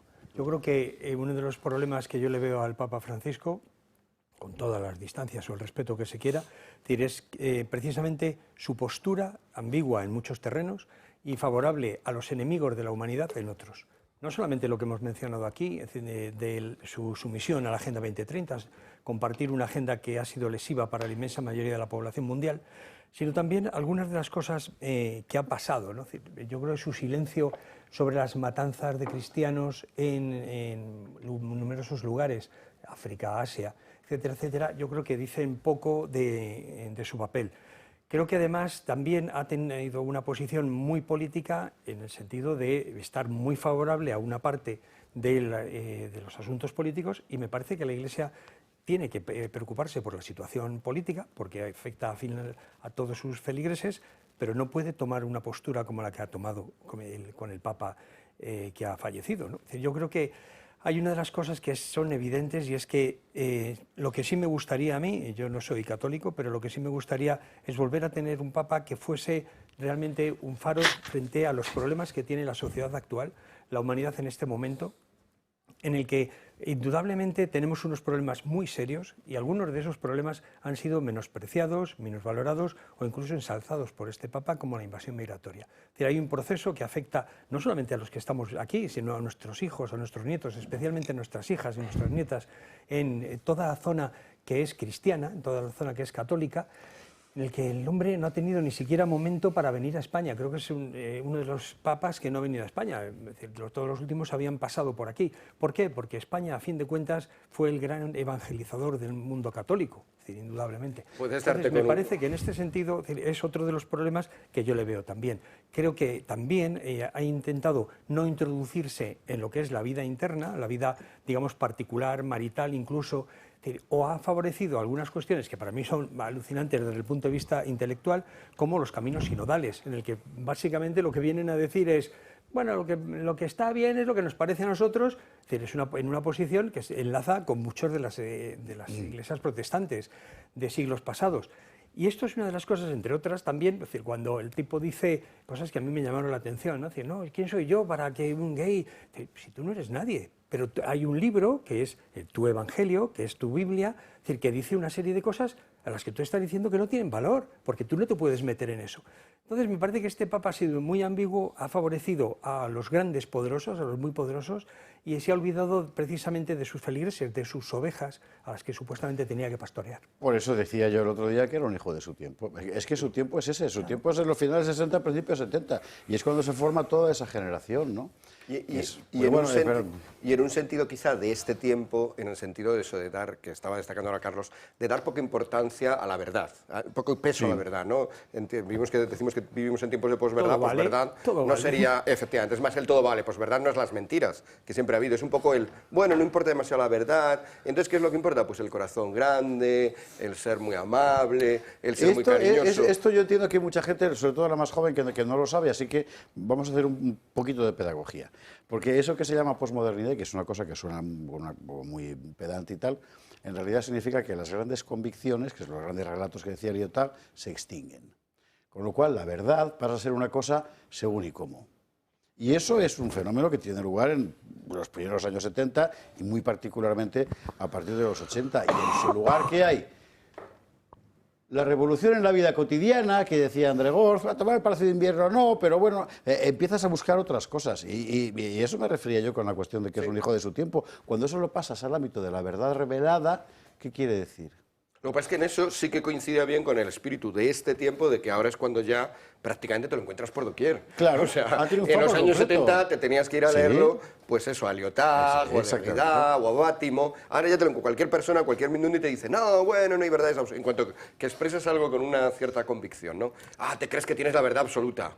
Pues no tengo la verdad absoluta, pero sobre esto sí que creo que esto es la verdad y te lo voy a defender. Y te lo voy a defender con razones. Bueno, Buah, y es que hay verdades que son absolutas, que es que aparte que las hay, sí. Pero claro, que es que cuando te sueltan esa acusación que es muy sibilino, porque te dicen, ¿te crees que tienes la verdad absoluta? Que es como que toda la verdad absoluta. No, a lo mejor sobre esto, 2 más 2, 4, pues sí que la tengo y encima tienes razón, Marcela, es absoluta. Pero no te niegan, entonces, esta idea de que, por lo tanto, todo de un poco igual, en eso que está ahora extendido por todas partes, es verdad que el mundo ha recibido muy bien a Francisco, porque Francisco muchas veces hacía así. Tú hablas de los grandes relatos, de los cuales también hablaba Lyotard, efectivamente, ¿no? La muerte de los metarrelatos, decía él más filosóficamente. ¿Qué otros grandes relatos que las religiones? Y el propio Papa le vimos hace unos meses diciendo que bueno, que eso de las religiones pues quedaba igual, que todas al final buscaban a Dios. Hombre, no, todas no. La religión azteca que mataba a niños, bueno, y adultos, y que incluía el canibalismo, pues esa no llevaba del todo a Dios. Y decir esto, es verdad que en esta sociedad líquida, así de llevarnos todos bien, pues puede sentar muy mal, porque inmediatamente se hubieran levantado los mexicanos y hubieran dicho, algunos mexicanos, los menos sensatos, ah, qué mal, estás criticando a los aztecas, estás reproduciendo la mentalidad imperialista. Pues sí, estoy reproduciendo la mentalidad imperialista, que era llegar allí y acabar con ese horror, porque esa religión era un horror. Bueno, esto que yo creo sinceramente que es de mucho sentido común todavía para algunos, pues sin embargo el Papa coqueteaba, ya digo, con esta propia declaración, es verdad que diga, no, pero es que no se refería a esa religión, bueno, pues es que no diga todas, que diga casi todas, o que diga... Había una falta absoluta de matices que también es muy propia de la despreocupación por la razón. Pero bueno, sobre los papables hablamos un poco... O sea, lo que quieras, o directamente para... Sobre la postura un poco más... yo creo que Dolan, el cardenal de Nueva York, que hemos escuchado antes, yo creo que da en el clavo de lo que van a pensar la mayoría de lo que piensan ya la mayoría de los cardenales. Es decir, al final la Iglesia, aparte de otras muchas cosas, el cuerpo místico de Cristo y el conjunto de sus fieles, de sus seguidores, de sus discípulos, es también una institución. Y cualquier institución que vea que se ha sesgado mucho hacia un lado y que tenga un mínimo de conciencia, va de una manera casi natural, sobre todo... hay que decir una cosa, que la Iglesia es de las pocas instituciones todavía que está gobernada por un grupo muy pequeño y generalmente, no siempre, generalmente seleccionado por su categoría, por sus saberes. No siempre, no todos los cardenales responden a esto, pero muchos de ellos sí que son grandes estudiosos, y esto no ocurre en ningún otro país del mundo. Que solo sean los más estudiosos los que elijan. Entonces, yo creo que cualquiera, por mucho que le gusten más los cariñitos de Francisco, le gusten menos, o le guste más el estilo, no sé qué, cualquiera se da cuenta de que la Iglesia se ha sesgado mucho hacia un lado, y un lado no solo político, que ya lo comentábamos antes, sino también un lado eso de lo que estábamos comentando ahora, de cierto descuido de la doctrina. Yo creo que ahora casi todos, prácticamente la mayoría, incluso la mayoría están nombrados, creados, como se dice en realidad, por Francisco, pero la mayoría de los cardenales van a pensar en el sentido contrario. Y esto que decía Dolan, que aunque esté en Nueva York, parece un experto en diplomacia vaticana, quiere decir, me encanta el corazón grande de Francisco, pero quiero a alguien que defienda la tradición, quiero a alguien que defienda, que vuelva otra vez a las raíces, que vuelva otra vez a los originales. En el fondo está haciendo de una manera sutil una crítica muy fuerte a este pontificado. Yo creo que esa crítica es generalizada y, por lo tanto, el Papa que se vaya a elegir no va a ser, como decías tú, Javier, no va a ser bergogliano. El ser muy próximo al Papa es un clarísimo hándicap, porque significaría seguir sesgando para allá. Por lo tanto, si nos está viendo, no lo sé, pero si nos está viendo el arzobispo de Madrid, Monseñor José Cobo, no le quito ya toda esperanza si la tuviera, que no creo, porque es muy humilde, todos son muy humildes y ninguno quiere ser Papa. Le quito toda esperanza de ser Papa, es una figura clave, prácticamente calcada de Bergoglio, elegida aquí en España para gobernar Madrid episcopalmente durante los próximos decenios. No va a ser alguien así, no va a ser alguien del perfil de Cobo. Va a ser seguramente, tampoco van a elegir a alguien muy radicalmente en contra, porque una cosa es equilibrar la brújula y otra cosa es pegar un bamboleo, que eso tampoco ninguna institución lo quiere, con una salvedad. Sara, y ya termino, el cardenal Sara, Robert Sara, ¿no? El cardenal africano que salía antes. ¿Por qué Sara, curiosamente, sí que tiene posibilidades? Porque le quedan solo unos pocos meses para cumplir 80 años, es decir, es prácticamente un octogenario. Por lo tanto, en principio, se presupondría que el pontificado que va a venir con él no va a ser muy largo. Y yo creo que eso, curiosamente, haría que, bien, es una persona, trabajó con Bergoglio, es verdad que trabajó con él hasta que también se enfadó Francisco y le destituyó. Pero ese giro que supondría Sara, y que es un giro fundamentalmente en algo que Bergoglio, precisamente por ser un hijo de su tiempo y de su lugar, de Argentina, también le perjudicaba un poco, que era esta ambición antiimperialista, estar continuamente criticando a Europa. Por eso no vino a España, por cierto. Fue a Francia y Carlos, tú decías que tendría que haber venido. Si hubiera venido a España, a Canarias concretamente, que se llegó a hablar, hubiera sido para hablar a favor de la inmigración, ¿eh? No hubiera sido para hablar en contra del caro. Estoy convencido de eso. O sea, que claro, es que quedémonos con un canto en los dientes. Pero si cuando fue a Marsella, por ejemplo, él dejó muy claro que él iba a Marsella, que no iba a Francia. Marsella está en Francia.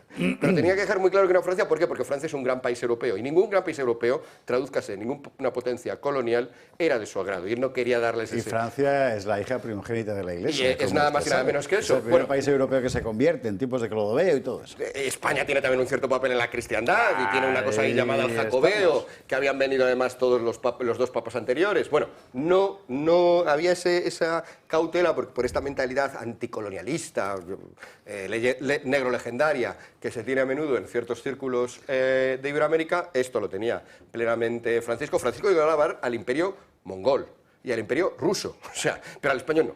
Este también era el contraste, para que se vea claramente un poco los quicios que nos permiten decidir y que no estamos simplemente diciendo, es que no habla a favor de Hernán Cortés. Es verdad, un papa no tiene que hablar a favor de Hernán Cortés, pero tampoco a lo mejor del imperio mongol, y cuando fue a Mongolia bien que lo alabó. Bueno, pues esto que digo, este desprecio hacia las potencias europeas, yo creo que ahora, sin embargo, en una figura como Sara, que al contrario se da cuenta de que Europa tendrá muchos defectos, pero tiene una gran ventaja, y es que ha sido el lugar fundamental a partir del cual se ha expandido el cristianismo. Es el epicentro. Y que es una civilización transida de elementos cristianos y que por lo tanto merece que intentemos que siga siendo cristiana. Esto que lo tiene él siendo africano, podría equilibrar un poco esto que digo, quizá no durante muchos años, y esto quizá le dé a Sara una cierta oportunidad, teniendo en cuenta también que al menos visualmente pues se seguiría eligiendo a alguien de las periferias, ¿no? Porque como se está diciendo, pues sería el primer papa negro. Sí, pero alguien de las visualmente no parecía tampoco. Muy agradecido con Europa, Sara. Hay que decir, totalmente. Hay que decir que él ha dicho públicamente que él le debe todo lo que es, todo su conocimiento en humanidades y toda su fe a Europa, y que entonces eso se lo quiere devolver a Europa, que también es muy importante porque y ha dicho que Europa tiene derecho a preservarse. Miguel Ángel Quintana Paz entero lo va a pagar. ¿Cerramos tema? ¿No cerramos tema? Marcelo, no me extraña que no haya quedado nada por decir. ¿De qué color son los calcetines del cardenal? Doy otro par de candidatos que sacabais. Peter Erdo, que según he buscado así rápido parece que se pronuncia de esa manera, pues creo que también tiene bastantes posibilidades por esto mismo, ¿no? Es un europeo, no es un cambio radical respecto a Francisco, pero sí es verdad que destacaría esas características que no te... Pero sí es verdad que esto supone el regreso a la razón. Nos vamos a la publicidad. No, sí, yo creo que todo está dicho, es decir, que efectivamente la posición de Francisco, es decir, yo creo que va a haber una continuidad, no va a haber una ruptura, me parece a mí. Es decir, creo que además lo del Papa Negro sería cumplir algunas de las profecías de los conspiranoicos y similares, pero yo creo que va a haber una continuidad precisamente porque, a pesar de esa supuesta tendencia de, como ha sido blanco, ahora van a ser todos negros, me parece que no, me parece que el que hayan realmente nombrado el 80% de los miembros del cónclave, el Francisco, me parece que va a ser una continuidad en el sentido de continuar con la agenda y similares, y eso va a provocar, desde mi punto de vista, una ruptura o una separación mucho más clara entre algunos sectores de la Iglesia. Un pequeño contraargumento. No hay contraargumento que valga porque son las 11:15 y hay que hacer la publicidad. Y cuando le dices, paga tu anuncio, dice yo no. Porque yo soy un opinador. Así que lo vas a decir después de la publicidad. Vale. Y antes de hablar de las armas. Publi. A la vuelta tengo que contar lo del curso de historia que está haciendo, el mío, digo, de los martes aquí. La semana que viene, ¿por qué hubo 3 guerras carlistas? ¿Alguien sabe qué es? Porque esta es otra cuestión. ¿Y por qué? 3 guerras civiles, en fin, en 40 años. Bueno, pues es una de las cosas que contaremos la semana que viene en el curso de Historia de España. Hay que apuntarse. 916162464. Si usted ya ha apuntado ya al bloque entero, pues no.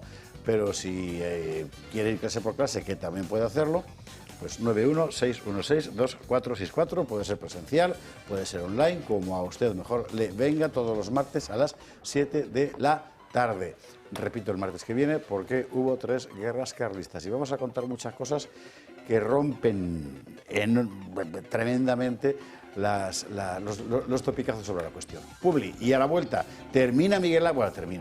continúa Miguel Ángel Quintana Paz. No, solamente es y luego iremos a la cuestión de las armas y todo. Venga. 23, 22, 22, 22, ¿qué número, 22, 22 en Canarias. Quería añadir, Miguel Ángel Quintana Paz, algo más sobre el Papa. Le doy 30 segundos para hacerlo y enseguida vamos a hablar de la pifia que ha montado el gobierno con el asunto de las armas, de lo que las municiones que le compra Israel mientras estaba diciendo ¡ay, el genocidio de Gaza! Las cosas de este gobierno. Es más bien sobre el cónclave. Bueno, sobre el cónclave, teníamos este diálogo en el que Carlos decía, sí, como yo creo que son cerca del 90% los que han sido elegidos, los que han sido creados cardenales por el Papa Francisco, decía Carlos, como el 90% ha sido elegido por Bergoglio, el 90% va a apostar por el bergolianismo. 80, creo que era el 80, Depende de si estás contando de todo el colegio cardenalicio o de los electores. Da lo mismo. Porque hay que tener en cuenta que la gran mayoría de los son 30 segundos, no te vale, sin programa, sí. Miguel Ángel. Bueno, la cuestión es, el 100% de los cardenales electores que eligieron a Francisco había sido nombrado por Ratzinger y Juan Pablo II, que eran muy diferentes. ¿Quién creó cardenal a Bergoglio? Y al propio Bergoglio que lo había creado. O sea, no es esta idea de que se elige lo mismo que el Papa ha creado, no, está demostrado que no es cierto. No son partidos políticos, vamos, es otra cosa, es una realidad muchísimo más compleja. Entre otras cosas porque entra en juego lo que decía antes Miguel Ángel, que es la capacidad personal, cosa que en los partidos no pasa. Como es fácilmente perceptible. Fácilmente perceptible, por ejemplo, en el mogollón del gasto militar. ¿Dónde estamos ahora? Ha sido la polémica política del día, entre otras cosas, porque Izquierda Unida se ha puesto muy gallita. Izquierda Unida sigue siendo el Partido Comunista de España. Es decir, que en el ámbito de la izquierda son los únicos que tienen, al fin y al cabo, un pasado, digamos, de estrategias complejas, ¿no? Porque los demás están en el mesón de Pablo Iglesias. Bueno, con el asunto del gasto militar, para ellos es un problema, porque si sale adelante se quedan anulados y ya es una cuestión de supervivencia. Sumar, Yolanda ya no manda en Sumar, pero en Sumar saben que si esto del armamento sale adelante, ellos se quedan literalmente descartados. ¿En favor de quién? De los piernas de Podemos. ¿En Sumar quién manda? Izquierda Unida quiere mandar, Izquierda Unida es el PC. Al final estamos en esta tesitura, ¿no? Desde el punto de vista de la política general, lo más indignante, esto tiene que pasar por el Congreso. O sea, este señor, vamos a ver, yo voy a planteárselo, y llámame usted putinejo y lo que le dé la gana. Si un país aprueba una partida de gasto militar para hacer frente a un enemigo declarado previamente, en este caso Rusia, este país normalmente tenderá a sentirse molesto. ¿No? Parece lógico. Y por tanto, reaccionará defendiéndose. ¿Cómo se defiende? Uno, atacando. ¿Dónde nos atacará? ¿Mandando 10.000 soldados a Cataluña? No, eso es una gilipollez. Atacará como ellos saben hacerlo, con redes cibernéticas, con ese tipo de cosas, claro. O sea, el asunto es muy serio. Por eso es lógico que sea el Congreso quien decida lo que se hace, porque nos compromete a todos, a usted también. Y en ese sentido, mire, Feijóo, joder, tiene razón, Feijóo. Sí, Feijóo. Yo sé que estás pensando, pero lo he dicho Feijóo. Feijóo tiene razón, vamos a verlo. Que sí, Feijóo. La cacicada, venga, ¿dónde está Feijóo? Bueno, mientras aparece, ¿de verdad os extraña tanto que diga yo que Feijóo tiene razón en algo? Joder, no seáis injustos, a veces acierta, ¿no? Bueno, mientras aparece... Sí, venga, vamos a verlo. Mover miles de millones de euros sin autorización del Congreso es una cacicada antidemocrática impropia de un país europeo. Y añado, en un gobierno no hay posiciones partidarias ni personales. Si alguien no está de acuerdo con la decisión que está adoptando el Consejo de Ministros, debería de irse. O cuando menos debería ser cesada. Y no quedarse por apego al cargo. Es verdad que es una cacicada. Es verdad que es una cacicada. Y cuanto más escucha uno el discurso gubernamental, toda esa palabrería del empleo que se va a crear y de no sé qué, O sea, vamos a ver al ministro de Industria, que usted no sabe quién es, no me extraña, pero que es el señor Hereu. El señor Hereu, ¿qué es? Cuota del socialcapitalismo catalán ahí metido. Hereu. No, nosotros lo que hacemos es honramos los compromisos internacionales de solidaridad respecto a un proyecto europeo. Somos un gobierno plural, pero la verdad es que somos un gobierno coherente en un proyecto y yo creo que este es un proyecto que sacaremos adelante y por tanto en este sentido vamos a trabajar para maximizar los efectos industriales, económicos y sociales de este gran proyecto. ¿Se da usted cuenta de que lo mismo podría decir, no sé, de un plan ferroviario? O sea, claro, que es para la palabrería política, que en esto sí que son profesionales, pero luego rascas y no ves nada. Bueno, ¿y el problema dónde está? El problema está en que por el camino se cruza el asunto de la compra de armas a Israel por parte de un gobierno que había dicho expresamente en las Cortes, Pedro Sánchez, al amigo Rufián, el amigo de los niños, que no iban a comprar armas a Israel. Hay un lío montado. Vamos a verlo.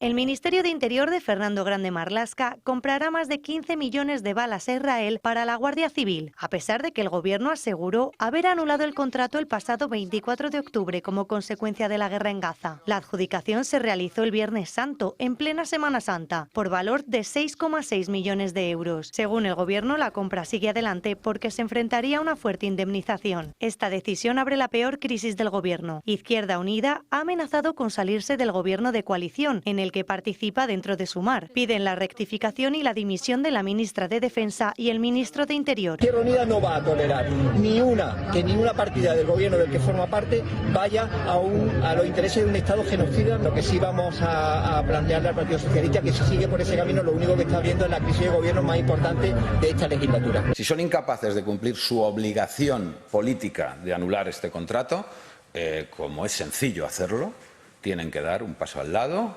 todos, desde el primer funcionario recién entrado hasta el último responsable político. Esto es una cosa muy seria. Por su parte, Yolanda Díaz habla de una vulneración de acuerdos. Es una vulneración flagrante de los acuerdos y, por tanto, exigimos la rectificación inmediata de ese contrato y, en segundo lugar, la comparecencia inmediata del ministro para explicar lo que ha sucedido, pero tiene que ser rectificado. Mientras, Podemos llama a la movilización social para cambiar el rumbo del gobierno que ha elegido Pedro Sánchez. Necesitamos que, igual que se ha acelerado el rearme, se acelere también la movilización social. Cuando un gobierno empieza a tomar a la gente por idiota, es el principio del fin. La cosa se está poniendo muy cuesta arriba para el gobierno, pero fundamentalmente por las decisiones equivocadas que lleva tomando más de un año. El BNG también ha pedido al Ejecutivo, a través de un comunicado, que rectifique y cancele de inmediato todos los contratos con empresas israelíes relacionados con material militar.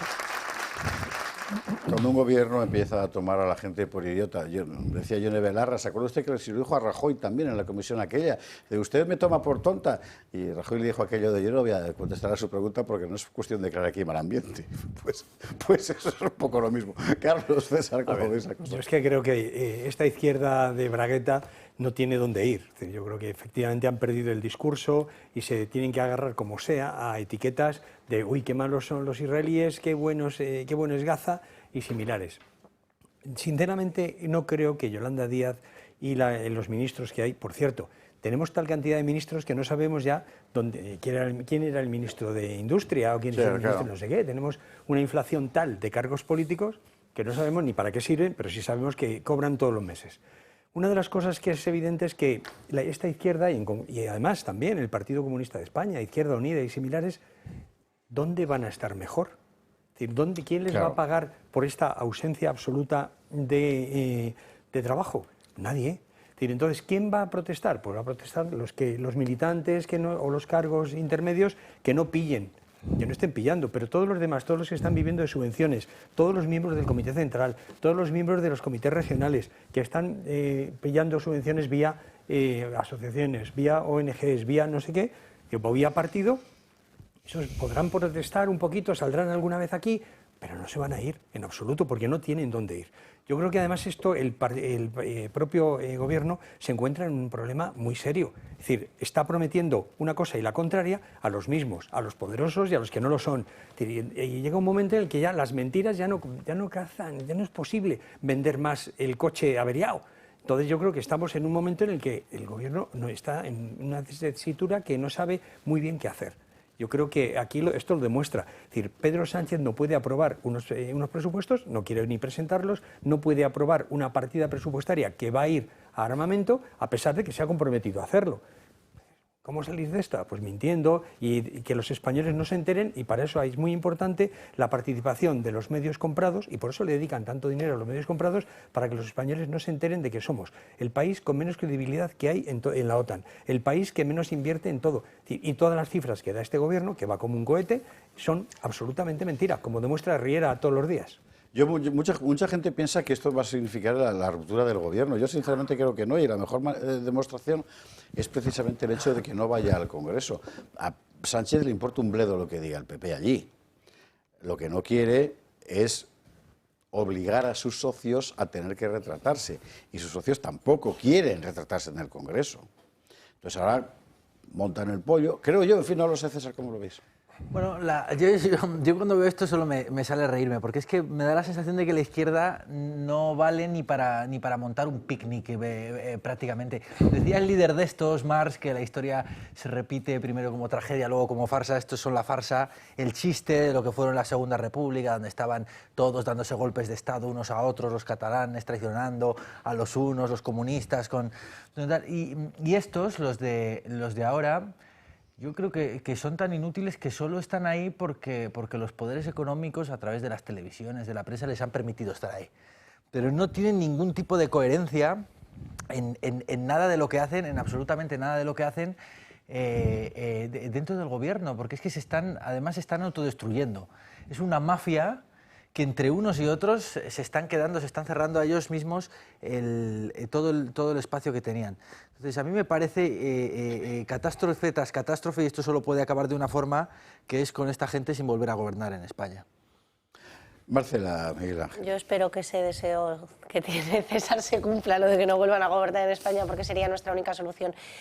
No obstante, la clave está, yo creo, un poco lo que apuntaba Carlos. La realidad es esta, que este señor nos dice que va a subir el gasto militar. Yo, en primer lugar, eso lo dudo. Vamos a ver si lo cumple o no, porque este señor ha hecho muchas promesas nacionales e internacionales y ha cumplido las que le ha venido en gana. Pero la segunda es cómo lo va a cumplir, porque obviamente sin presupuestos no puede cumplirlo. Lo pase por el Congreso o no lo pase, es que no tiene presupuestos. Entonces, aquí solo quedan dos vías, o que no lo cumpla y nos engaña a todos como nos tiene acostumbrados, o bien nos fría impuestos para poder suplir el gasto militar que pretende hacer, porque además se está adelantando 4 años a la petición de la OTAN, si no me equivoco, de ese aumento al 2% del gasto militar, ¿no? Entonces, bueno, esas son las preguntas. Y luego, una vez lo aumente, ¿para qué?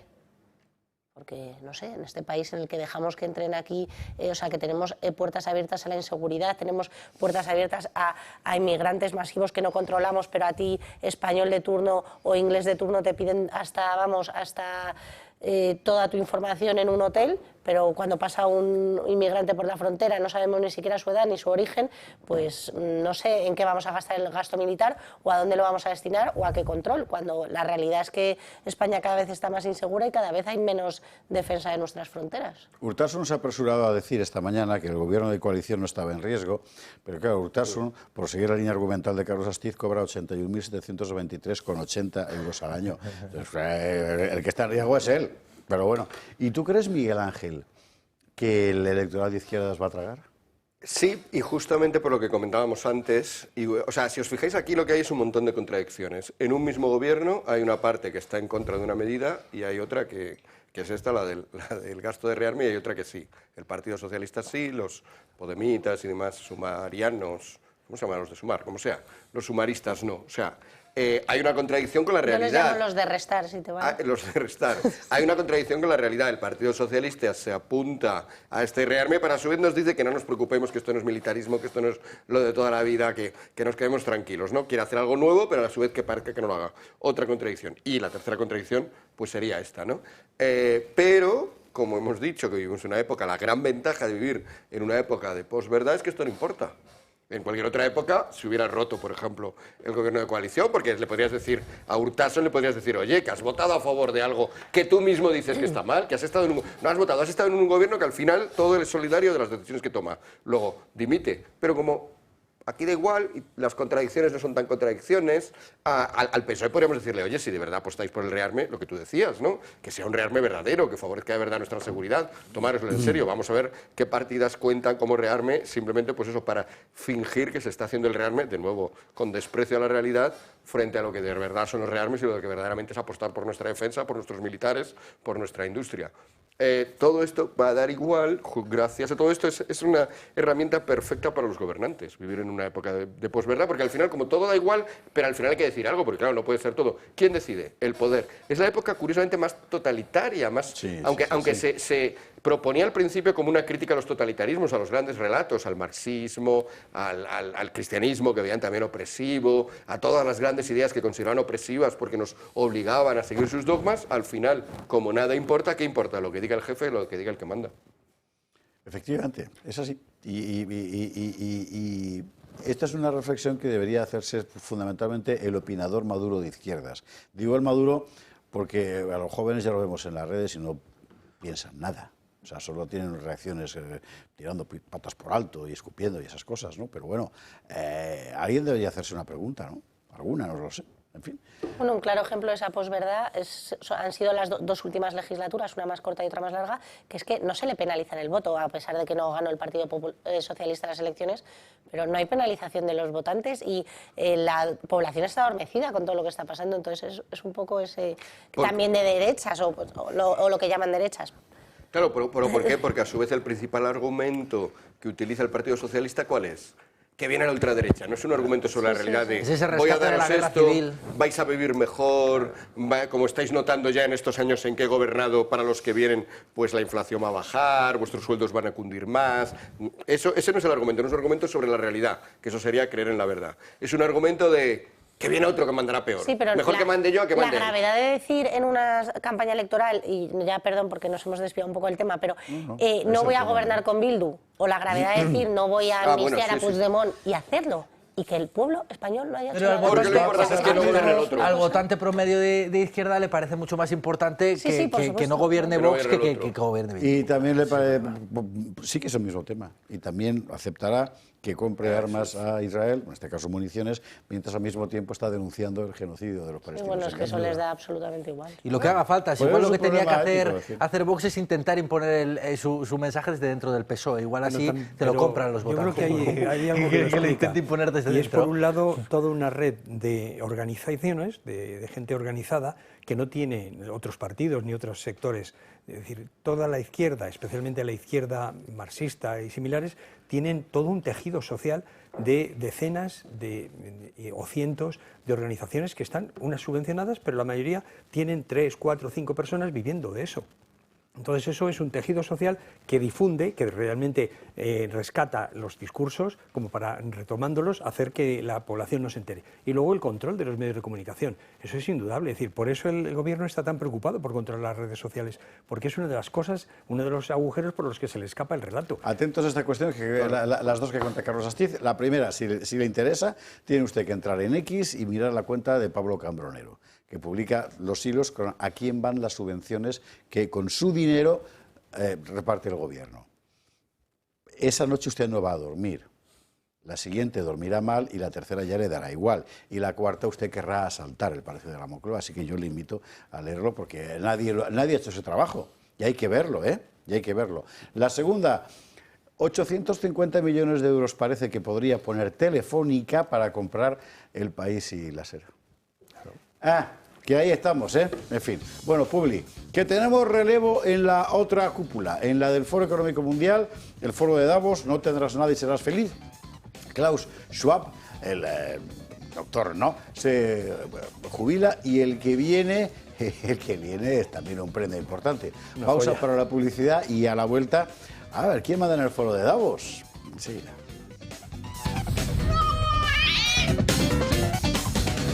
...23:43, 22:43 en Canarias.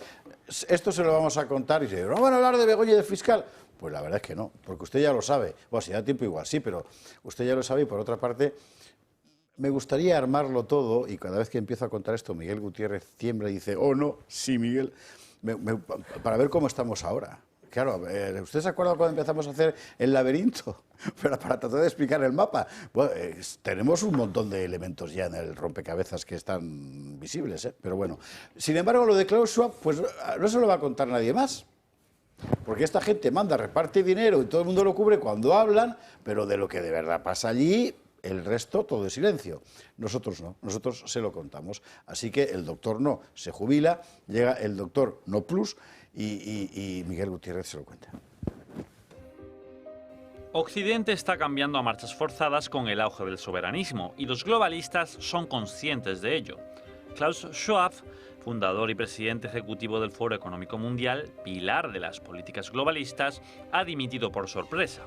Llevaba al frente de la organización desde 1971. El órgano de gobierno del Foro de Davos ha nombrado a su vicepresidente, Peter Brabeck, como presidente interino, mientras el comité selecciona al nuevo líder del ente. El Foro de Davos, con Schwab a la cabeza, ha demostrado una enorme influencia en las políticas globales. Sus postulados han sido seguidos a pies juntillas a un lado y al otro del Atlántico. Veamos algunos ejemplos. El Foro de Davos lleva 7 años insistiendo en que es primordial descarbonizar Occidente y transitar hacia las energías verdes por la amenaza del cambio climático. La Unión Europea se plegó a este mandato del Foro Económico Mundial y de la Agenda 2030, algo que ha destrozado a Europa, que es incapaz de competir con China ni con Estados Unidos por el harakiri climático que se ha hecho a sí misma. El Foro Económico Mundial lanzó en 2020 el Gran Reinicio con la pandemia, una iniciativa orientada a concentrar el poder en los entes supranacionales en lugar de en las propias naciones, y una propuesta que establecía un mayor control sobre la población con la excusa del virus. Schwab llegó a sostener que en su nuevo modelo no tendrás nada y serás feliz. Posteriormente, ante la reacción de la población frente al discurso oficial en pandemia y la censura a la disidencia, Schwab lanzó una campaña contra la denominada desinformación, que venía a ser todo aquello que iba en contra de su narrativa, algo que venía impulsando ya desde 2018, pero que se intensificó con el COVID. En la Unión Europea afloraron entonces los fact-checkers, que tachaban como bulo todo aquello que molestaba al poder. La censura en redes sociales se convirtió en el pan de cada día. La Unión Europea y los gobiernos promovieron leyes y planes contra la desinformación. La última es la apuesta de Schwab por las identidades digitales y el monitoreo tecnológico. En este marco se ha posicionado a favor del euro digital, una modalidad que ahonda en la restricción de libertad. El Consejo Europeo se ha puesto manos a la obra para hacerlo realidad. Por el momento, el sucesor de Schwab, Peter Brabeck, ya viene cargado de polémica, pues sostiene que sería conveniente privatizar el agua, convertirla en un producto más, para que, al otorgarle un valor, la gente sea consciente de su importancia. La última hora sobre esta cuestión es la que contaba hoy Gaceta, que no ha dejado de ser asombrosa, pero más que nada va a la avanzada edad del protagonista, pero que es esta que van a ver ustedes ahora en la pantalla. Y es el Foro de Davos investiga a Klaus Schwab, que se acaba de jubilar, por utilizar fondos del organismo para pagar masajes en habitaciones de hoteles. A lo mejor se ha jubilado por eso, no lo sé. En fin, no, es que no se ha jubilado, es que simplemente ha dimitido. Él ha hecho una... Pero la noticia era me jubilo, me voy y dimito. Ahora ya sabemos por qué, juega con los masajes. Bueno, ¿sabe usted aquello de que la mayor astucia del diablo consiste en convencer a la gente de que no existe? Esto es un poco igual, porque el Foro Económico Mundial está permanentemente dictando consignas que luego los gobiernos aplican, pero cuando tú lo enlazas y lo presentas delante de alguien, te dicen, no, eso es conspiranoia, no, eso solo es una pasarela, donde va la gente a hacerse para eso no pinta nada. Joder, pues oiga, pues en otro lugar lo decidirán, pero en fin, al final la factoría de la ideología globalista ha sido esta en muy buena medida. Claro. Para ser una pasarela, no sé si recordáis el lugar donde metieron a Sánchez y a los empresarios españoles hace unos años, que no habían previsto ningún sitio para ellos, no sé, los consideraron irrelevantes, les metieron ahí en una especie de cuartecho sin ventanas, con una mesa grande que les hacía estar así como medio... Bueno, era una imagen bastante humillante para ellos y por lo tanto muy divertida. No, yo esto ya lo he explicado varias veces, es la clave para entender este asunto de si es una conspiración o no, o de si somos conspiranoicos o no, es meramente leer la carta robada de Edgar Allan Poe, ¿no? el cuento de misterio. Hay un investigador al que le encomiendan la tarea, Dupin, que es habitualmente el investigador en las en los cuentos de misterio de Edgar Allan Poe, al que le encargan encontrar una carta que es importantísimo que encuentre porque contiene algo que haría caer la monarquía británica, ¿no? Ellos están en París, y saben además que esa carta está en un despacho concreto porque su poseedor tiene que tenerla a mano para cuando vayan a atraparles sacar la carta y cumplir su amenaza de hacer caer a la monarquía británica. Por lo tanto, saben que está en una habitación, tienen a varios investigadores, a varios expertos rastreadores, se ponen a buscar cada milímetro de la habitación, se ponen a buscar cada armario, a mirar detrás de cada cuadro, dentro de cada libro, no encuentran la carta por ningún sitio. Al final, Dupin la encuentra, ¿dónde? En el escritorio, en el sitio normal. Donde tenía que estar. Donde está una carta que acabas de escribir, ¿no? Allí puesta con un sobre más. ¿Por qué nadie había mirado allí? Porque era el lugar más obvio. Moraleja de este cuento de Poe, el lugar mejor para esconder las cosas es hacerlas absolutamente obvias. Y esto es lo que está pasando con Davos. Nos dicen, no tendrás nada y serás feliz, y nos dejan muy claro que lo que quieren es una sociedad, en vez de una sociedad de propietarios, de gente que tiene su capital, su posibilidad de tener su vida, no, que dependamos continuamente de otros para tener nuestra vida. Claro, nos dicen, necesitamos que el individuo, esto lo dijo Harari, uno de los filósofos de Davos, vamos a tener que anular la idea del individuo, esa idea fantasmagórica del individuo, y efectivamente vienen a que a las personas concretas, no importemos, etcétera, etcétera. Es todo muy obvio, pero precisamente porque así lo ocultan. Esos etcéteras configuran un orden globalitario que definió Carlos Astiz con este término hace años y que desde entonces se ha recuperado, se ha reconstruido enteramente el mapa en la línea que tú marcabas. Sí. Yo es que creo, además, hay que felicitar a Miguel Gutiérrez por un magnífico trabajo que ha hecho, como casi siempre, porque ha dejado muy claro que uno de los objetivos, uno de los problemas que realmente explicarían la dimisión de Schwab es precisamente la crisis en la que está entrando, es decir, el propio programa globalitario. Yo creo que es cierto que hay un cambio de ciclo clarísimo en el que las naciones empiezan a recuperar su visión de que tenemos que reconstruirnos, como naciones, tenemos que reconstruirnos como sociedades libres donde los individuos puedan encontrar su desarrollo, y todo eso dentro de un esquema de autosuficiencia, de convertirnos, de ser capaces de suministrarnos lo que necesitemos en un futuro inmediato, de aumentar la cohesión dentro de esas sociedades, que es precisamente lo contrario de los programas que han estado implementando desde Davos y similares. Es decir, con políticos que han sido realmente, como Pedro Sánchez o como Trudeau o como Macron y similares, han sido simples marionetas de ese programa de liquidación de las sociedades, de liquidación de los individuos, porque no hay que perder de vista que todo esto, lo que estos tienen en perspectiva, es una reducción drástica de la población mundial. Cuando este nuevo presidente, es decir, que yo creo que va a ser de transición simplemente porque también es muy mayor, además, es muy mayor y además ya estaba ahí. Es decir, yo creo que es un tipo de transición. Yo creo que hay una posición clarísima de entrar gente joven, gente nueva, que tenga otro marchamo, es decir, porque han fracasado en el papel de China, han fracasado en incorporarnos a lo que es una sociedad absolutamente reglamentada, controlada. Es decir, el propio proceso de vacunación fue un proceso de control social, fue un experimento de control social, lo está viendo la inmensa mayoría de la población mundial, con algunos afectados que lo están sufriendo o que han muerto directamente en el asunto, y todo se está poniendo en crisis el programa completo. Y ese programa completo, el de Foro de Davos, veremos a ver qué es lo que pasa en la próxima edición, pero yo creo que va a haber nuevos cargos, va a haber una mayor presencia o una mayor importancia para la gente como Soros y similares, que creo que van a implementar también nuevos políticos, porque lo que hay ahora es un cambio clarísimo a favor de la soberanía y es la lucha. Eso es lo que te iba a preguntar, si tú crees que guardaba relación. Inicialmente parecía una jubilación, hemos sabido que de jubilación nada, y que han utilizado algo que ya sabían para echarlo. Sí, claro. Porque evidentemente esto no lo han averiguado ahora. Bueno, ese movimiento obedece a que no queremos que sigas aquí. Claro. Y si no quieren que sigan aquí es porque quieren un cambio. ¿Tú crees que ese cambio tiene algo que ver con la evidente modificación del orden mundial que ha supuesto la llegada de Trump al poder, claro, etcétera? Es que, sin duda, es que ha roto el esquema, ha roto el panorama que ellos dibujaban.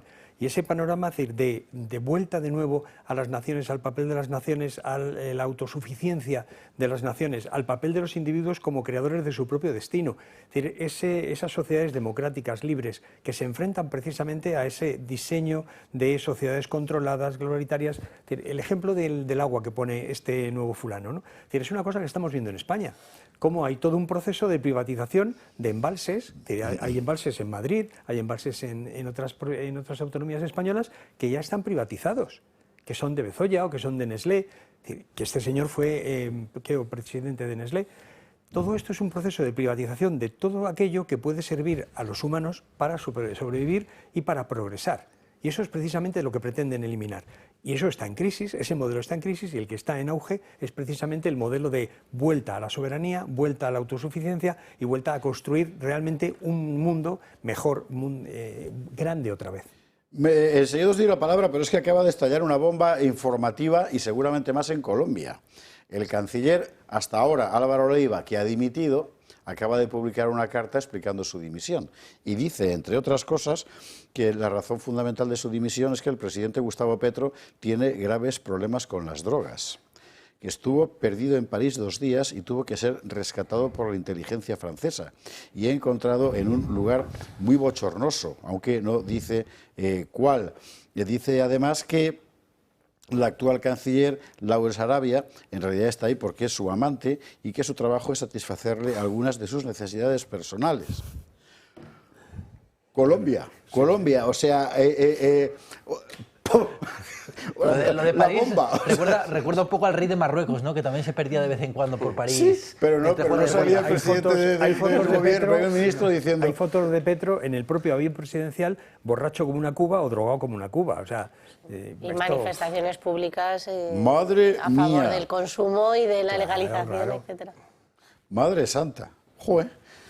Pues vamos, o sea, lo de Schwab comparado con lo de Petro, ¿qué quiere usted que le diga? Pero es más importante lo de Schwab, sin duda. Sí. Qué pasada. Minuto por Barba, César, Marcela. Sí, no, es verdad que hay un declive del globalismo, está en claro retroceso. Ahora bien, han conseguido transformar hasta cierto punto la sociedad.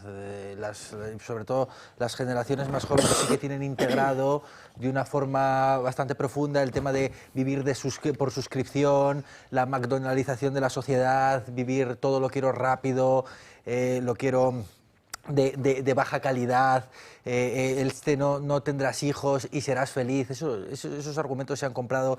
No tendrás una vivienda en propiedad y serás feliz, no tendrás ni siquiera, no pertenecerás a un sitio y serás feliz, por todo esto del nomadismo también. Entonces, todo esto va a tener un proceso de reversión largo. Hay un trabajo muy amplio en todo esto, independientemente de que el Foro Económico Mundial y el globalismo retroceda. Llegará un momento en el que tendremos que empezar a pensar cómo reeducamos a esta sociedad que se ha instalado en estos preceptos. Marcela. Bueno, yo es que soy partidaria de acabar con estos foros que lo único que pretenden es imponernos el mensaje único globalitario y que es el gran enemigo de las naciones y de la civilización tal cual. Lo digo porque es que este pensamiento globalitario, esta agenda verde que ha traído la Agenda 2030 en Europa o el Pacto Verde, o sea, solo ha traído y va a traer destrucción de las naciones. Esta inmigración masiva, descontrolada, que también la promueve el Foro Económico Mundial.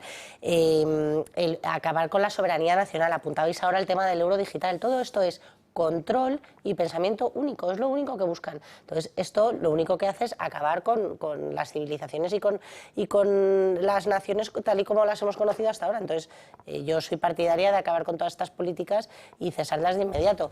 No creo que la dimisión de este señor o su jubilación o lo que sea haga cambiar el rumbo del Foro de Davos, pero oye, si cambia un poco, pues bienvenido sea. Hay que subrayar siempre una cosa, y es que pocas instituciones encarnan de una forma tan gráfica la cópula entre la gran finanza transnacional y la nueva izquierda contemporánea, como precisamente el Foro de Davos. Ese es actualmente el poder. Por eso los términos derecha e izquierda significan tan poca cosa hoy.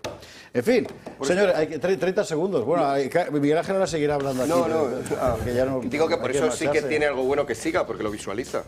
Eso es verdad. Si no, no sería más. Es verdad que lo visualiza como la carta robada que he dicho antes, que de puro evidente la gente no se lo quiere creer. Don Carlos Asti, don César Pintado, doña Marcela Rigia, don Miguel Ángel Quintana Paz. Mil gracias a los cuatro por estar esta noche aquí y a ustedes por estar al otro lado. Mañana seguiremos, veremos lo que pasa con el móvil del fiscal, que lo han abierto, que lo tiene la Guardia Civil, de todo. Descansen.